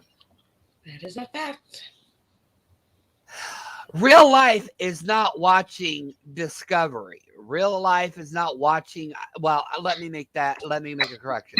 Real life is not watching Investigation Discovery. Real life is not being an armchair detective. Real life is not like Law and Order on TV. Cases don't get solved in an hour. Cases don't get thrown all over like it is on TV. There are safeguards in place at the state and federal level to protect the victims and to protect information. Oh my gosh, I'm so happy right now. Check Discord real quick. Don't say it out loud either. Don't say it out loud. Just check Discord. See, that's what people don't get. If they're a victim to a crime or something happening, they're going to protect the people that it's happening to. They're not going to give random people information about it. Bye. Stop. Bye. Stop. Bye now. There's a difference. There, it says the word. Sorry, guys. Insider information that. What did I do right before the stream? You know. Time to party. Time to party. Woo-hoo, No, woo-hoo. stop. That's not a party That is a party for me. for you, not for others. But like I said, there are things that you can protect that will protect you. Okay. So even if you are part of an investigation, even if you initialize the investigation, whether whether it's your own personal information, there are laws and there are things in place that gives you as the victim power to tell your perpetrator, no, I will not do this. No, you will not take my security. No, I will not live in fear. You will not take my safety away from me. Now, I do go on the notion that if you ignore it, it'll go away. Apparently that only works for normal people, because I've seen a lot of idiots lately. But there are a lot of determined people, and I do not know how determined these people are. But even the most determined person can be caught and can be held accountable. So just remember that if you are being doxxed or if you are being attacked, stand your ground. If you have to defend yourself, defend yourself. There are ways to take your power back. There are ways to put your perpetrator back in their shoes and to keep them at bay. Very true. But well, that is true, JFed. Sometimes they never get solved. But here's the thing, JFed, and I want this to reiterate through the whole community. And you can, people are probably going to watch this. They're going to probably replay it. They're probably going to share it. I hope you do share this video. I really do. Very important information, yeah. But even if they never get solved, the victim is never forgotten. The victim is never forgotten. And we have to remember that the case may never get solved, but as long as we don't forget the victim, that victim still has a voice. That victim still has hope for justice. And there are also cold cases that take 20 years sometimes. And the more technology we get, the more we can find a perpetrator. Those cases never get closed. They don't get closed for a reason. I hate to say it, like the what was it? The California killer, right? I think that's what the name was. He didn't get found for like 30 years, I want to say. And finally, when the DNA, one of his relatives did a DNA thing, and they matched it to the DNA that they had sitting in a cold case. I was going to say something, but then I forgot. I'm sorry. My fault. Oh, I remember now. I remember now. Go on.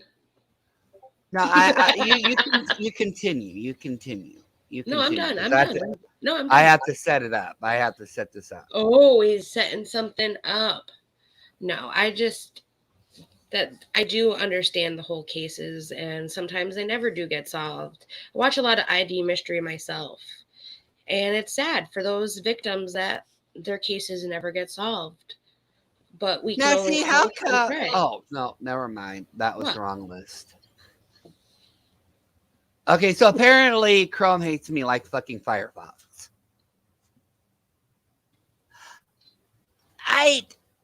Go away. Can you hear me? Yep. Okay. Something unplugged. Something unplugged. Uh-oh. Kitties. Blame it on the kitties. That's what I'm gonna do. The Zodiac Killer. Yes. Golden State Killer. Golden. He had both names. Yes. Yes. That is who I'm talking about. Yes. It took forever to find him. It was ongoing till just a couple years ago. That was crazy.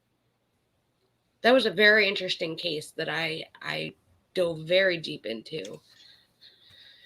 I did a lot of watching ID Mystery on all the documentaries and stuff like that. And then I read a couple books of what they did, and then they found him. And no one ever thought he was going to be found. Because you know why, Pope? ID Mystery doesn't have infomercials at night. So I turn that on. And then it just stays on. Oh my God. I hate infomercials. I hate waking up to the sound of an infomercial. Plus, I don't go to bed till like 6, and that's usually when the infomercials come on. So,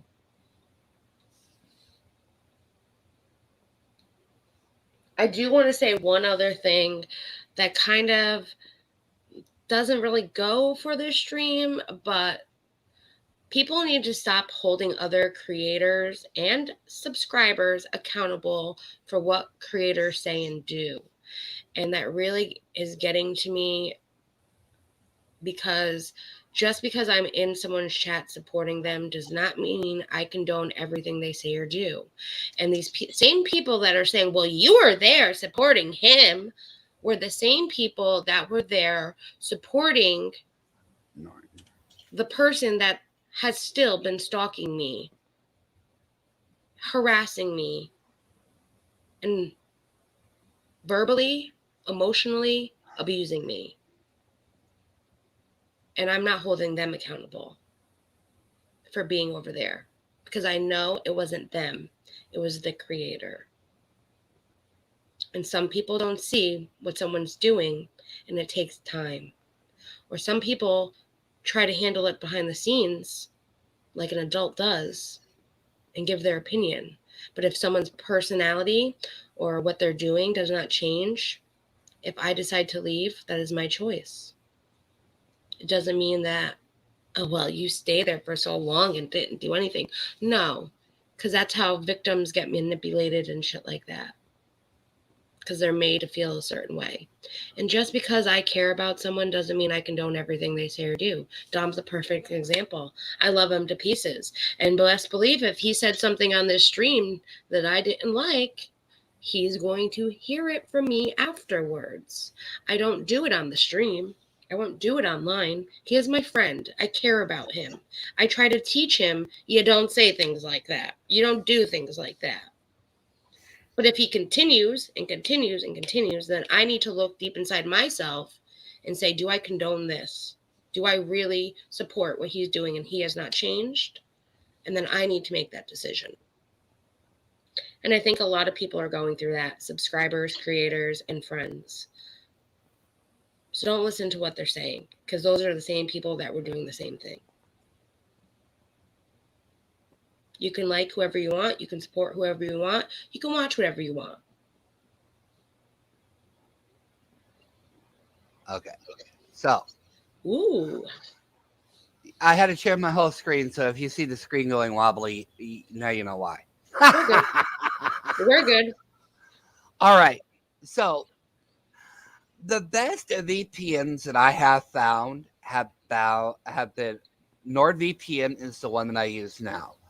Surfshark is also another great option, and Privacy is okay, but it's not something that I would personally recommend, just because Privacy has certain issues.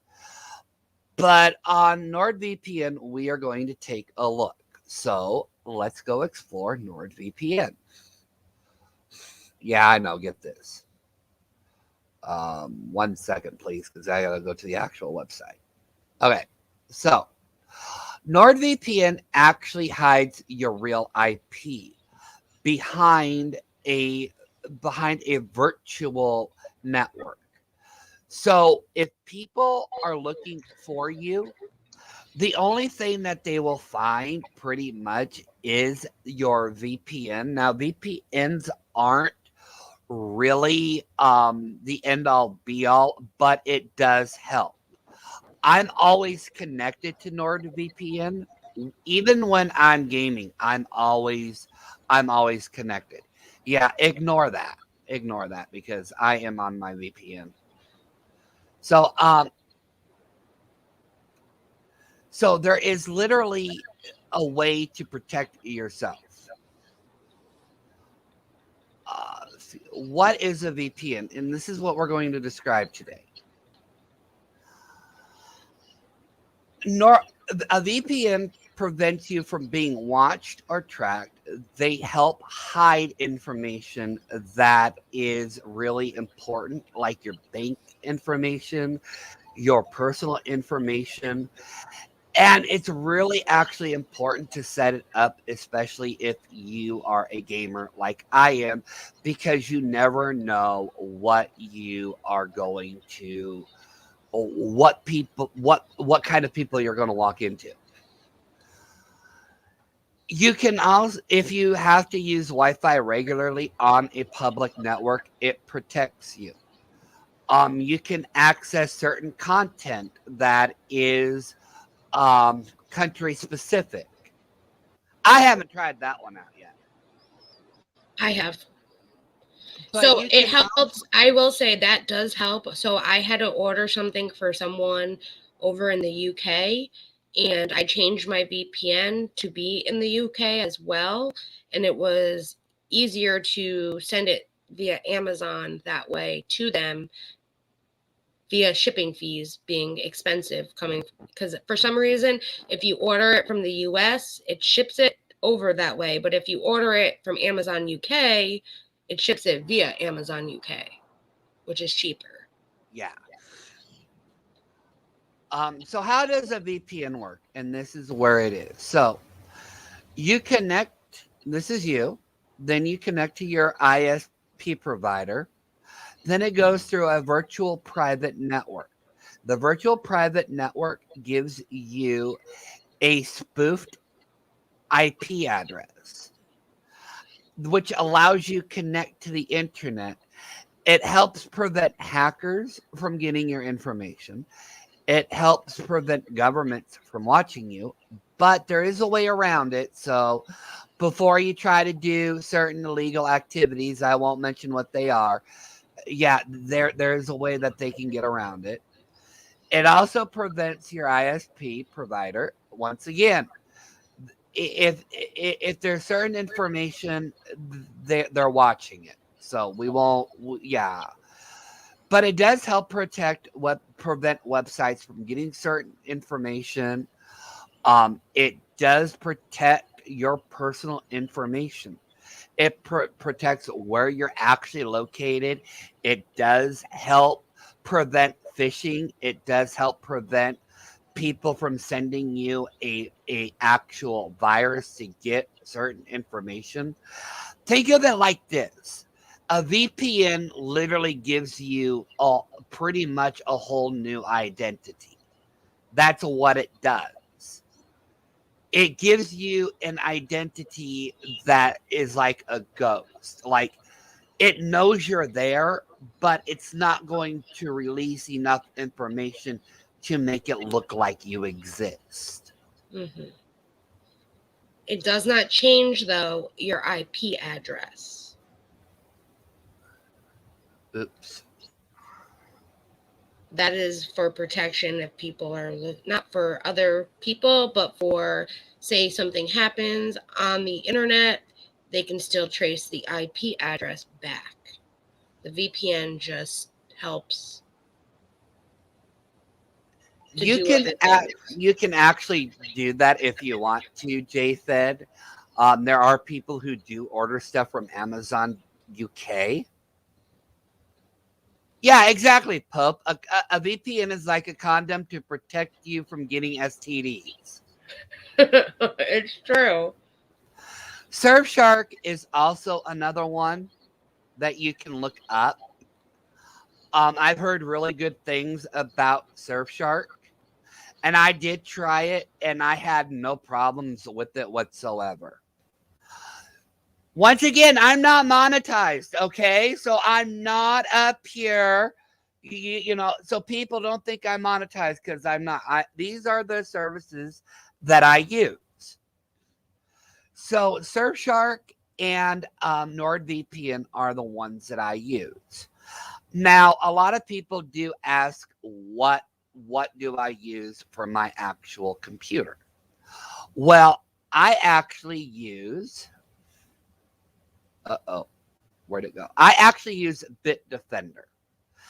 And the one that I have is the total internet security. I have their firewall. I have their antivirus protection. I have their anti-malware protection. Having a really good firewall and a really good virus scanner can also help protect your identity. It can help protect your devices, like your phones, your tablets, your computer. It helps protect you from a lot of things. A lot of people say they like Windows firewall. A lot of people like the Windows malware. But what I am going to say is that having another level of protection is a good thing. I'm on the belief that somebody can always get through one, but it's nearly impossible to get through two. So I actually use Bitdefender and I love it. There are a few others that you can look at. I personally don't like Avast only because I've had issues with them in the past. And I really don't like them. I really don't like them. But it's been so long since I've had them that maybe they are a good company. But I haven't, jumped off the cliff to give them a try again. Another one is Kaspersky. I've used this one. I love this company. They are really good. They are a really great company. They are very helpful. They are always there. Why didn't I go to Kaspersky if I love it so much? I got a coupon for Bitdefender, which is why I got them. I got a lifetime thing through Bitdefender for $50 for 10 devices. There's always a good deal. Gotta take it while you can. He must be coughing up a lung. Yes, sorry. Yeah, but that's why I went with Bitdefender. $50 lifetime for 10 devices. I wasn't going to pass that up. But Kaspersky is another great one. It is. I have a lot of positives for this one, as well as Bitdefender. Norton is like Avast. I used them a long time ago, and I really didn't like them. But like I said, it's been a while, so maybe they did upgrade a lot of stuff. Now, the one thing that I will say about Norton, and this is actually a plus, that if you do sign up with Norton, it may be expensive, but either go with the LifeLock or the LifeLock Ultimate Plus. And the reason why I say that is because if your information is ever leaked out or you're a victim of identity theft, they will actually help clear your name up to $1 million. So you have that with Norton's LifeLock. So it's something to think about. It's just something to think about. Yes, it's expensive, but when you're on the internet a lot, it's really something to have an extra layer of protection because you don't know what's out there. Trend Micro is 50-50. I had them, but sometimes it worked for me, sometimes it didn't. Like I said, it's been a while, so it's another option to go out and give a try to. Ultimately, what you want, like I said, is a good firewall protection, a good antivirus protection, and a good anti-malware protection. Find something that you like, find something that fits your needs. They all have pros and cons. So when you are comparing the services, compare them. See what's more important to you and what you want.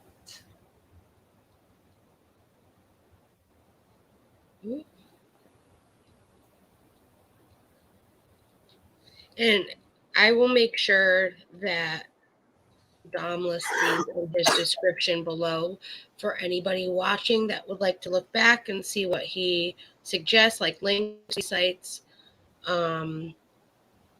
And also, if anyone ever wants to directly contact me and directly contact Dom, you can do that via DMs or email.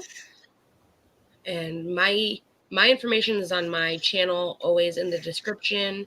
You can hit me up on any social media platform, as well as my email, which is very easy. It's sunshinery.yt@gmail.com. So if anyone has any issues, even if it's trying to find a lawyer or an advocacy group that will help with a dox, I'm willing to help. Don't hesitate.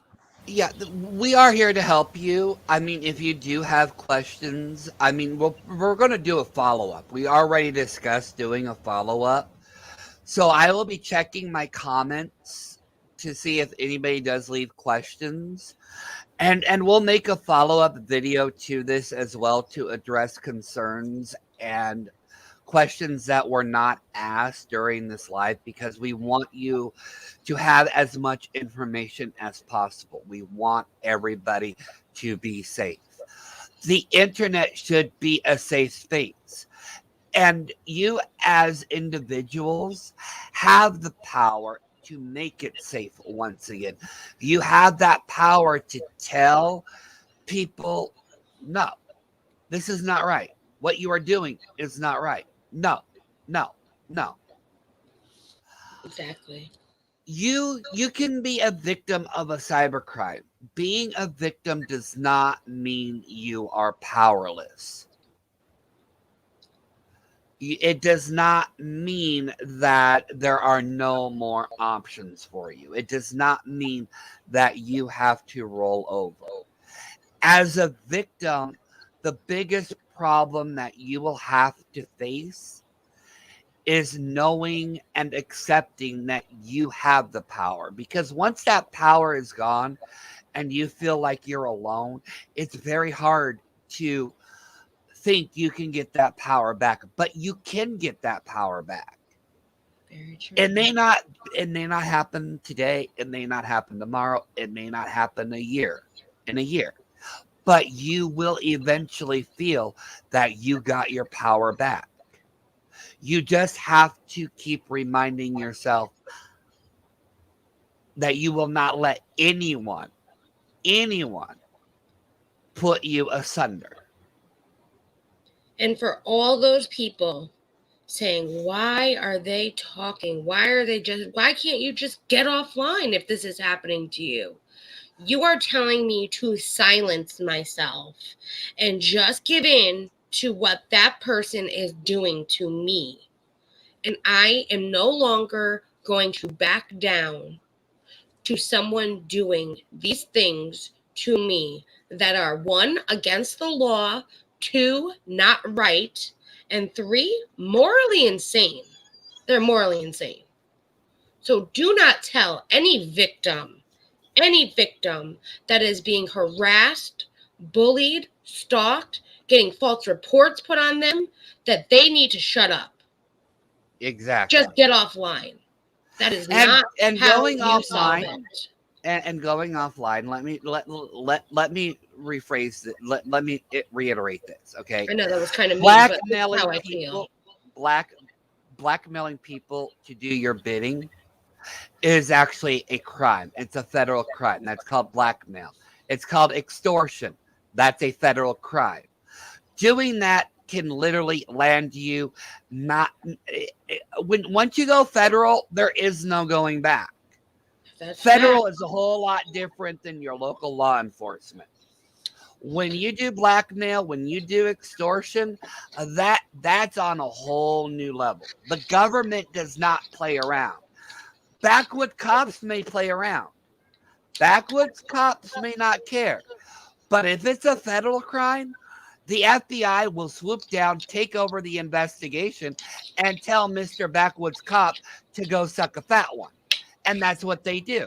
The FBI is the U.S. police force. They are above any type of local legal enforcement. Yes. And also, one other thing, if I am pursuing things legally, I have the right to speak about it if I choose. The cops will never say you can't talk about this. You can't go public with this. Don't talk about it.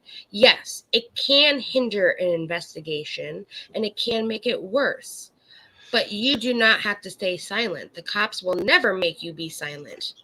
Your attorney will also recommend you not to speak about it because it can hinder a case, but you never are having to be silent because they are telling you to be silent. You have that choice to speak. You are your own individual. Okay, and I'm going to while Jackie is talking, I'm actually going to look this up because I just thought about You got some this. time there, honey. You know what time I go live tonight. So Oh please, you still got an hour left, okay? not an hour, 45 minutes. Oh, yeah, 45 minutes. I can Which keep you we're on. kicking it back on my stream tonight, and we're gonna watch something. We're gonna watch a couple funny things and interesting videos. Nothing crazy. It's a kickback kind of stream. But yeah, Gotcha. no, that's a big thing though. People are like, well, if the police are involved, why isn't this person not shutting up? Because the police don't shut anybody up. Can it hinder an investigation? It sure can. But that person has the right to tell their side of the story. They have the right to be like, yeah, the police were at my house. This is what happened. You don't. There's a lot that's been happening that's been bothering me. I'm not talking about one incident in like directly. There's been a lot from a lot of different creators. And for people to be like, well, why don't they just shut the internet off? Because then you're giving in. You're Yeah, you giving are. into the violence. You're giving into being a victim. You're giving into letting them continue to do what they are going to still do, whether I am here or not. And you're going to tell me that's okay? You're going to tell me that I just need to be silent, take it, that I deserve it? Because I don't. Okay, so I'm actually going to share this link too. But what you can do is you can actually get a router that's already pre-configured with a VPN already on it. Now they are slightly expensive, like this one being 300, this one being 400, almost 430, this one being 350. But the thing about it is that it's already pre-configured for you. So all you have to do is hook your modem up to the router and all your devices are already they're instantly safe. You don't have to worry about the service dropping. You don't have to worry about forgetting to put it on because it's always on. Now, this site, which I will link, does supply a lot of the VPNs that are out there right now, like NordVPN, Cyber Ghost. There was another one on here, and I forgot which one. Oh, that one. Surfshark. So they're already pre-configured for you. So you don't really have to do anything. Now, some of these do come with an app as well. So you can actually tweak the router yourself and make certain changes that you want to do. So these are already pre-configured. You're already paying for the service that you want. Yes, you'll have to pay for the service every year to keep that, but it's already pre-configured. You don't have to worry about setting it up. You don't have to worry about being extra tech savvy. So it's something to think about as well, and I will be linking it below.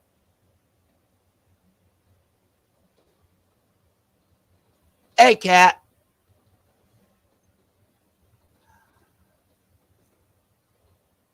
Am I still You're here? fine. You're fine. You're still Okay. fine. You're fine. Okay. Sorry. So it's just something to think about. I will link it down below along with all these other all these with all the other sites. So you'll all be able to go and explore what is the best for you. We are talking about doxing, internet security, personal security, and just basic being safe on the interwebs. And you are annoying. I fed you. You need to go away. Daddy is busy. Oh, poor kitty. Is that Curly or Mo? That is Mo. And now you're just sitting here looking at me with sad eyes going, why don't you want me? Why won't you hold me? Damn cat. Hey, put it on your shoulder. It'll be happy.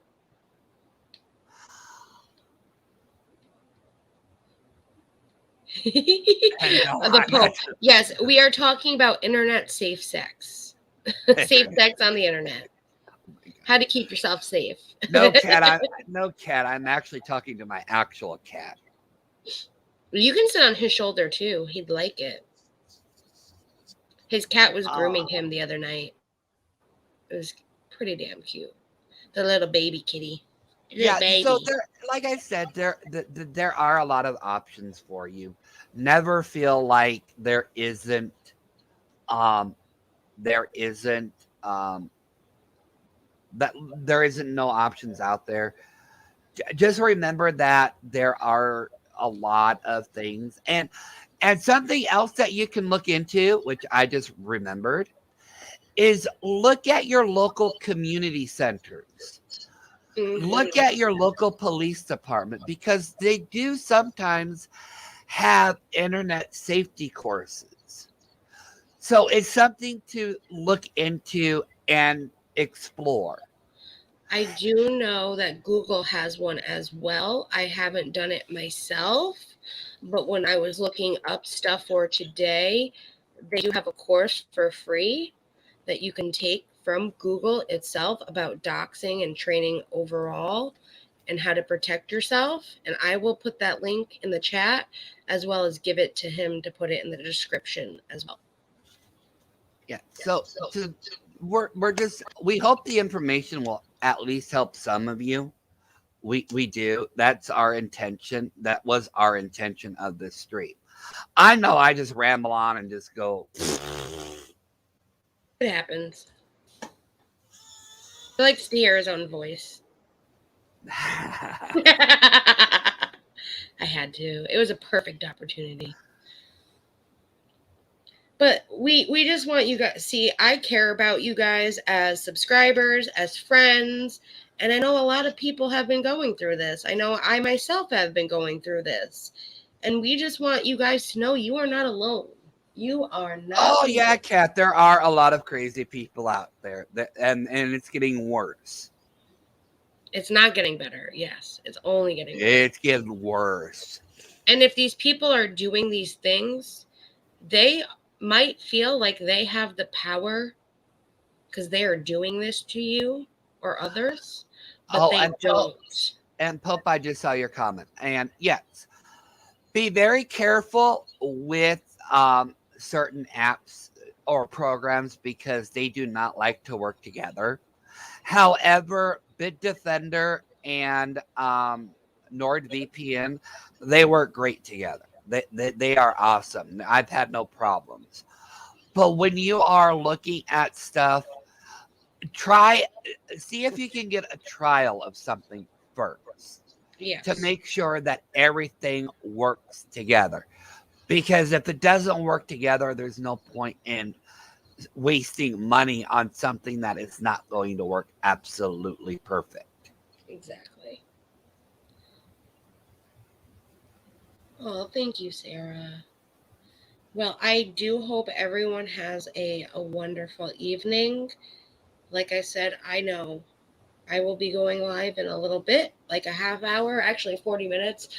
I will be going live, and it is just our normal kick back and relax so we can laugh, have fun, and not worry about what's going on these YouTube streets because there's so much happening on these YouTube streets. Okay, so since you're going live, since you were on my, see, I want witnesses here. Okay, see, I was going to wait, but then I thought, no, I better get smart about this because I want witnesses. Since I allowed you to crash my channel, does that mean I get to crash yours? You know you're always welcome to crash yours, but you know also if you get out of line, I'm going to remove you from the studio. When have I ever gotten out of hand? Not recently. You've been a good boy. You've been a good boy. Yes, you can crash it as always. You can always crash it. You know that. So Give you while the link Jackie is anytime. live, I will be posting all the links because yeah, I will be. There's a lot of links to post, And so we'll be I doing love. that back and forth. But like I said, we hope this information does help you. We hope there is enough information we gave you. We will be revisiting this topic for a part 2. So if you have any questions or concerns that were not answered tonight, leave them in the comments, please. I will be watching them. And if you have any questions that you would like to come to any of us individually, privately, we'd be more than happy to help you behind the scenes, per se. Because, Pope, I will answer that right now.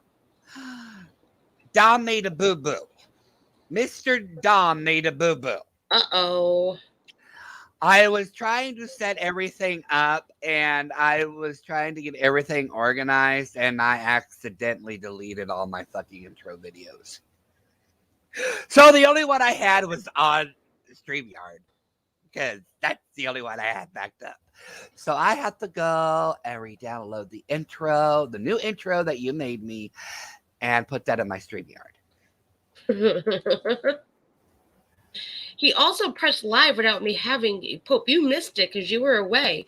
He pressed live before I even got on panel. He was still talking to me on Discord, and I'm like, "Wait, how are you doing this?" I'm like, "You should have waited." So I gotta go over the basics of StreamYard and live streaming with just Dom. Hey, You'll get better with time. It's a process. It works. Look, when it says 4:00, it's 4:00. I'm going live. And that way, when you and Kat have a channel, Kat won't have to worry. You'll know what you're doing. No, oh, thank you, Laura. I hope to see you. If not, there's always that replay, which I love everyone on my replay crew too. And I always comment, and I'm that person that'll watch a replay video and comment in the chat, like the comment section, like I was there in the chat. And you can do the same on my channel. I love it. And I'll have a convo right back with you. It's fun.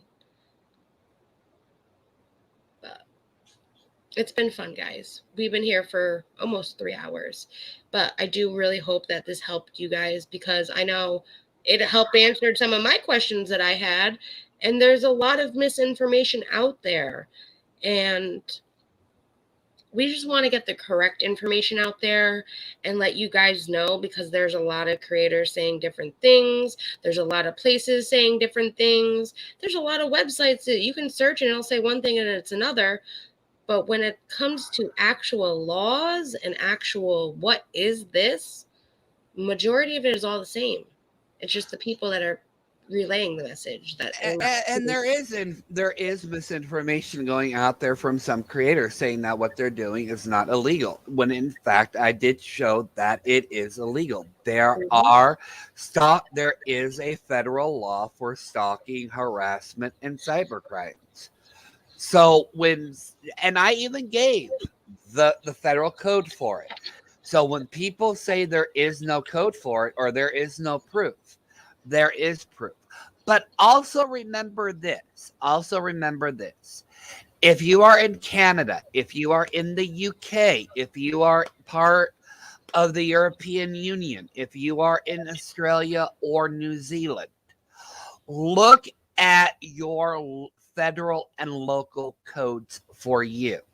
Because even if the perpetrator is across the pond, you can still take legal action against them. Just because they're in a different country does not mean they get off scot-free. Yes, it's a little bit more harder. Yes, it's a little bit more time consuming. But you have the local power where you are to get help. So never believe somebody when they say, oh, well, you're over in that area. Your laws do not apply to me. That is not true. A lot of laws in one country does overlap the laws in a different country. So you do have power in your home country to take action. Correct. And if you don't know the law in your country, and that is something that you need help with looking for, please don't hesitate to reach out. They like to make fun of me that I've worked in a law office, but I do have friends that are lawyers and attorneys and paralegals that can find out different laws in other countries and help you. Yeah, like Pope said, it's a longer process to do international cases, but it's doable. It is doable. Just remember that wherever you are, you have laws that will protect you. And here's something else that people tend to forget or may not know. The U.S. does have a lot of a lot of, what's the word I'm looking for? I have no idea. I'm thinking about it. Hold on here. They do have a lot of promises and guarantees. I forgot the word. I'm going to use those two words. But just because you're in the UK, the US can still they can still bring you to the US to face federal law. Yes. So they can indict you and they can bring you to our country. The European Union can indict an American and send them over there. Correct. So we do have a lot of friends that will indict you and they will extradite a criminal to their country. So never say, so if somebody says, well, I'm an American, there's nothing you can do, that's a lie. There are a lot of people who are extradited out of a lot of countries because of the agreements the U.S. has with other countries, especially in the United Nations. So remember that if somebody is in the U.S. or if they are in Australia or in the European Union and they're saying, oh, well, you can't do crap. Yeah, we can do crap. I think, to be honest, don't quote me, I think there's like only really 2 or 3 countries that don't have extraditing laws. Like you can't get extradited there. I'd have to look it up, but there are very few countries that don't do that. So, Well, I know Mexico is one of them, yes, but we have our extradition. way. Yeah. But just because Mexico does not have an extradition treaty with the U.S. does not mean the U.S. cannot apprehend a criminal in Mexico. Remember that. Very true. You can run, but you can't hide.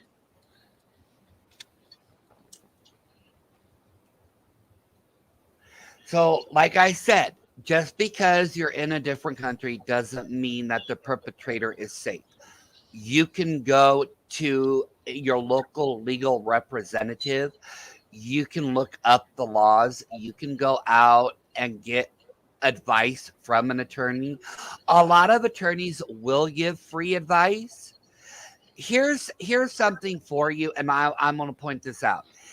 If you want advice and a lawyer wants you to pay them first, go to a different lawyer, because there are lawyers, a real lawyer who really wants to represent you will answer your questions without you needing to be a client first. Correct. So No always consultation. remember that there are actual reputable lawyers out there. They may be hard to find, but there are a lot out there. Yes, very true. And like I said, there are also advocacy groups. There are also, colleges that have law students with actual professors that are still active lawyers that do have programs where you can also contact them and they give you legal advice as well. Yeah, so always look. Yeah, so if you're having a problem with a lawyer, contact your local advocacy group. They will be able to help you. Every country does have an advocacy group. Just look for where yours is located, give them a call, explain what is going on. But first and foremost, before you do any of that, make sure you get a police report, because that will show that you have proof and it will actually help them take you more seriously. You have it on paper that what you are saying is honest. You have the information to back up what you're saying, and it'll just be easier for everybody in the long run. Yes. But folks, it's about that time. So yeah, I have to do a couple things before my stream, so I definitely gotta yeah, head. I want to end this because I have a lot of copying and pasting to do, and this is going to And take I'm me a sorry while. that Dom can't play his outro that we work so very hard on. Well, Pope worked very hard on the outro. I worked hard with the intro with Pope. But you can let Dom know next time you want to see it. Oh, yes. Okay, so for everybody, I will reiterate this. Remember to save screenshots. Remember to document everything. If you are being doxxed, if you are being harassed, if you are being bullied, remember to document everything. Yes. Don't just sit there and take a couple of screenshots or do a couple of things here and there and thinking that's going to be enough. That's not going to be enough. Document as much as you can with the date, the time, everything. And if you don't know how to do a screenshot on your computer, there is a button called print screen, which is usually is PRTSC. It's a button at the very top of your keyboard, usually towards the right. Print screen doesn't mean to print what is on your screen. It does do that. But that print screen option is where you can do a full screen screenshot of what is happening right then and there on your screen. And that will help get you a screenshot that you need to save. Some, I do know some you can right click and do a web capture as well, which is a screenshot method. So, Yes. Just remember, document everything. Also, here is something that you may not know. Here is something that you may not know. You can actually request your phone records from your phone company. So if you are being stalked on the phone, you can actually request your phone logs from your phone company. Now, I think they do the past 30 days. I think some might be able to do it longer, but try to get the past 30 days. So that way you have proof that this person is calling you over and over and over. Save the screenshot, save the text messages, screenshot them. Do what you have to do to get the proof and keep it. yes, I will say too, real quick. John Z said CMD Shift 3 on a Mac computer. And if you are on your cell phone, it is, I don't know about an iPhone, but I know Galaxies and any other kind of brand of iPhone, it's always that power button and the volume down that can screenshot whatever is on your screen right then and there. Yeah, Pope said it too. Just take a screenshot on a Mac, press and hold these 3 keys together. The Shift, Command, and 3. So we hope we answered some of your questions. We hope that this video was informative. We hope that you have a great night. Like I said, we will do a follow-up. If you have any other questions, you can DM us. We will be more than happy to answer the questions as best as possible. Yes. And if we don't know, we will just ask the Pope. Okay? That's what we've been doing. And we do plan on doing other streams as well. We want to go over what gaslighting means, what slander means. We wanted to go over more stuff that is also being said and words thrown out there on the internet so people are aware. So look for more of these with me and Dom. Jackie, when are you going live Friday? Fridays, I normally don't go live. It's Saturday.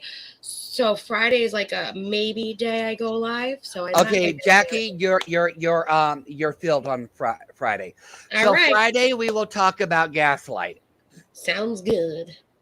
It'll be at the same time Friday.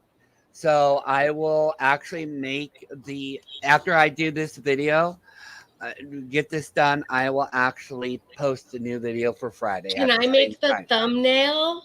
I don't care if you make the thumbnail. I don't make thumbnails. Okay. Look, if you and Pope want to make thumbnails for my channel, you go right ahead. I'm not doing thumbnails. You're pushing it far. You're pushing it a little further there. No, I'm not. Yes. We'll see everyone on Friday. Well, I'll see you guys here on Friday, but I'll see you guys later. So a gaslight after a heavy curry. Oh, not that kind of gaslit. Oh my God, Jonesy. All right, you guys have a great night, and I will see you over on Jackie's YouTube channel. Like I said, I hope this was informative. We'll do a follow-up. So if we didn't answer anything, we'll answer it in the next video. So you guys have a great night. Hope your night is enjoyable. Don't get too drunk. And if you do get too drunk, don't come on YouTube screaming at everybody. Bye, everyone. Bye, everybody.